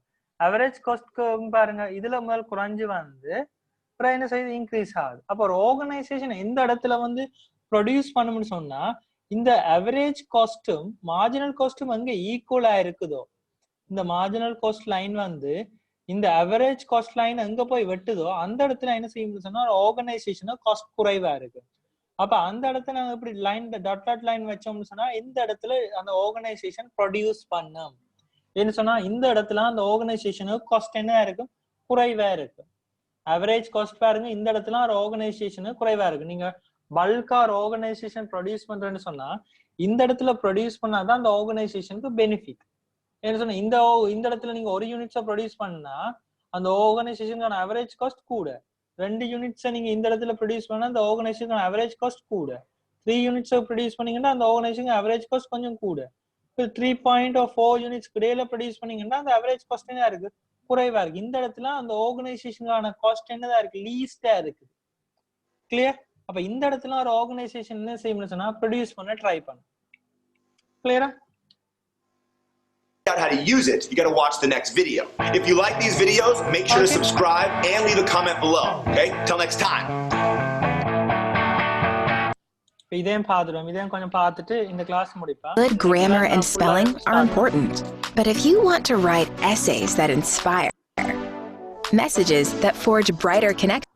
Hey, how you doing, Econ students? This is Mr. Clifford. Welcome to ACDC Econ. In the previous video, I defined the different types of costs: fixed cost, variable cost, total cost, and marginal cost. You used the chart to calculate each one of these, and you also calculated the average cost curves: average variable cost, average fixed cost, and average total cost. If you haven't seen that video, make sure to go back because you're going to need that for what we're going to do right now. Because right now, we're going to find out what these cost curves look like on the graph. If you plotted the total cost, you'd come up with a graph just like this. Right here, the horizontal line is fixed cost. Graph எப்பவும் பாருங்க, total fixed cost graph இப்படி தான் வரும். நீங்க எந்த 0 units produce பண்ணாலும் $10 cost ஆனா $10 தான். 100 units நீங்க ப்ரொடியூஸ் பண்ணாலும் காஸ்ட் இவ்வளவு தான், $10 தான். 1000 units ப்ரொடியூஸ் பண்ணாலும் காஸ்ட் $10னா $10. அது சேஞ்ச் ஆகாது. அதான் இதுல காட்டியிருக்காங்க. அப்ப இது என்ன, டோட்டல் ஃபிக்ஸ்ட் காஸ்ட்ன்ற கர்வ் இப்படி வரும். இதெல்லாம் தெரிஞ்சு வச்சுக்கோங்க. நெக்ஸ்ட் கிளாஸஸ் இதெல்லாம் வெரி இம்பார்ட்டன்ட். இல்லாட்டி உங்களுக்கு ரெஃபர் பண்ணிட்டு வாங்க.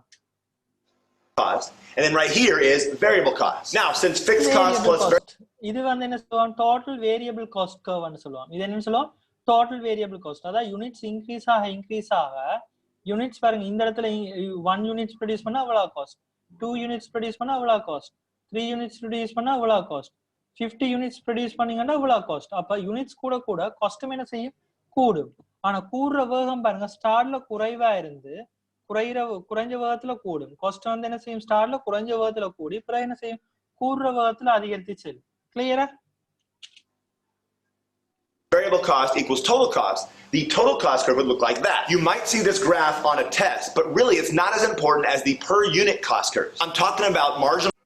இப்ப பாத்தீங்கன்னா சொன்னா, இப்ப பாருங்க ஏன் இந்த இந்த டோட்டல் காஸ்ட் கர்வ் இதே கேப்ல இப்படி வருதுன்னு சொன்னா இதுக்கு சமாந்தரமா இந்த இதுக்கு ஏன் இப்படி வருதுன்னு சொன்னா, டோட்டல் வேரியபிள் காஸ்ட் லைன் மாதிரியே தான் டோட்டல் காஸ்டும் வருது. பிகாஸ் என்னன்னு சொன்னா, டோட்டல் வேரியபிள் காஸ்ட்ல ஏற்படுற சேஞ்சஸ் தான் உங்களோட டோட்டல் காஸ்ட்ல ஏற்படுற சேஞ்சஸா இருக்கு. பிகாஸ் என்னன்னு சொன்னா, டோட்டல் காஸ்ட்ன்றது இந்த டோட்டல் காஸ்ட்ன்றது 2 பார்ட்ஸா கண்டெயின் பண்ணிருக்கு. ஒன்று total variable cost, total fixed cost.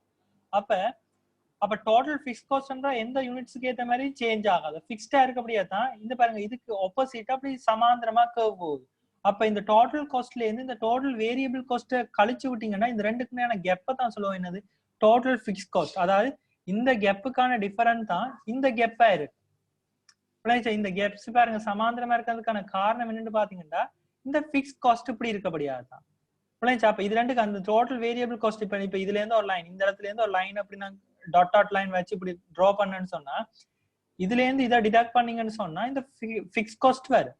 அதாவது டோட்டல் காஸ்ட்ல இருந்து டோட்டல் வேரியபிள் காஸ்ட்டை டிடக்ட் பண்ணா இந்த ரெண்டுக்கு முடியான கெப்பை தான் சொல்லுவோம், என்ன, ஃபிக்ஸ்ட் காஸ்ட். ஓகே, கிளியரா எல்லாருக்கும்? மகேஷ்? Yes sir. ஓகே, இதுல டவுட் இருக்கா உங்களுக்கு? இல்ல sir. Marginal cost, average total cost, average variable cost, and average fixed cost. The per unit cost curves look like this based on the calculations we did in the previous video. First is the average fixed cost. Notice how it keeps getting smaller and smaller and smaller. It's an asymptote. That's because you're taking the fixed cost, which is a set amount, and dividing it by larger and larger quantities. So the average fixed cost is going to keep getting smaller and smaller and smaller. Next up is the marginal cost curve. Marginal cost always goes down and up because the law of diminishing marginal returns. Average variable cost goes down and up, and it hits marginal cost at average variable cost minimum point. The average total cost also goes down and back up, and it hits marginal cost at ATC's minimum. Notice the vertical distance right here is the same as the vertical distance right there. That's because the average fixed cost plus the average variable cost equals the average total cost. Now let's talk about how you're going to actually use this graph. You might get a question on a test that says, how much does the 5th unit cost? To figure that out, just go straight up from 5 units. The graph tells you the marginal cost of producing 5 units is $20. The average total cost of 5 units is 14. The average variable is 12, and the average fixed is 2. Again, remember, the average fixed of 2 plus the average variable of 12 equals the average total of 14. But the best part of this graph is the fact that you can use it to calculate total costs. For example, you know that each one of those 5 units costs $14 on average. Well, how much does 5 units cost in total? What's the total cost of 5 units? Well, it's $70.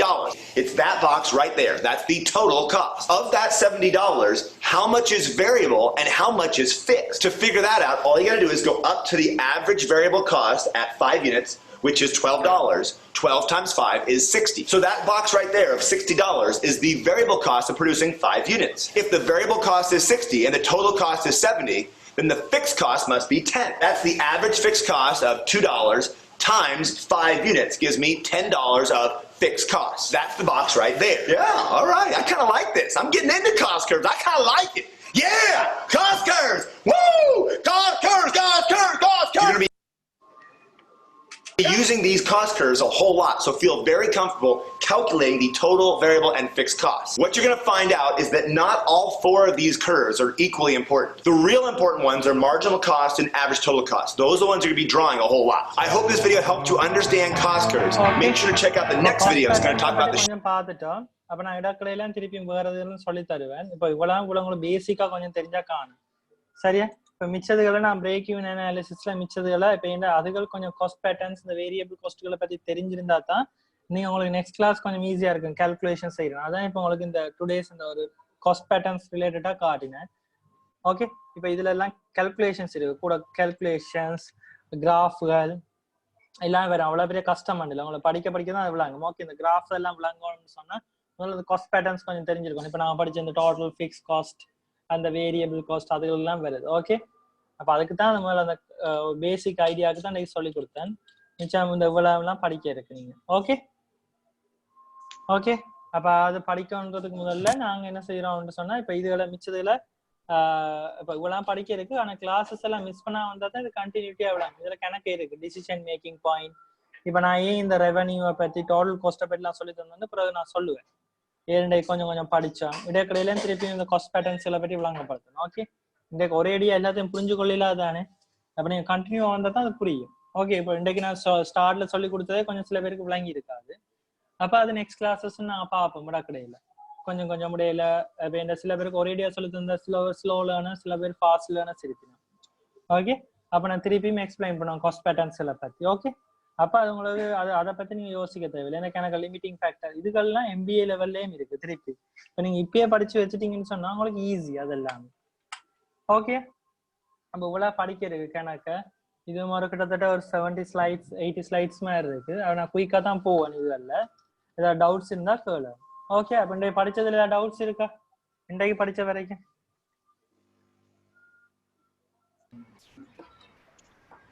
யாருக்கா? Parimala? No sir. Okay, அப்ப classes நீங்க miss பண்ண வந்தீங்கன்னு சொன்னா எல்லாருக்கும் ஓகேயா இருக்கும். Okay okay sir. Okay sir. Okay, sir. Okay, நான் ஸ்லைட்ஸ் எல்லாம் வந்து மூடுல அப்லோட் பண்ணிக்கொள்ளுவேன். நான் நோட்ஸ் எல்லாம் பெருசா தர மாட்டேன், கணக்குல மட்டும் தான் இஞ்சி செய்வேன். இப்போ நீங்க கணக்குகளுக்கு வச்சிருந்தீங்கன்னா சரி, நோட்ஸ் எல்லாம் ஸ்லைட்ஸ்ல இருந்து எடுத்துக்கோங்க. சரியா? மூடுல இருந்து. ஓகே, என்ன குயிக்கா முடிக்கத்தானே வேணும், அப்ப அப்படி செய்வோம். Okay okay sir. Thank you sir. Okay, thank you. Okay, sir. Thank you, sir. Okay okay, thanks. Bye. Thank you, sir.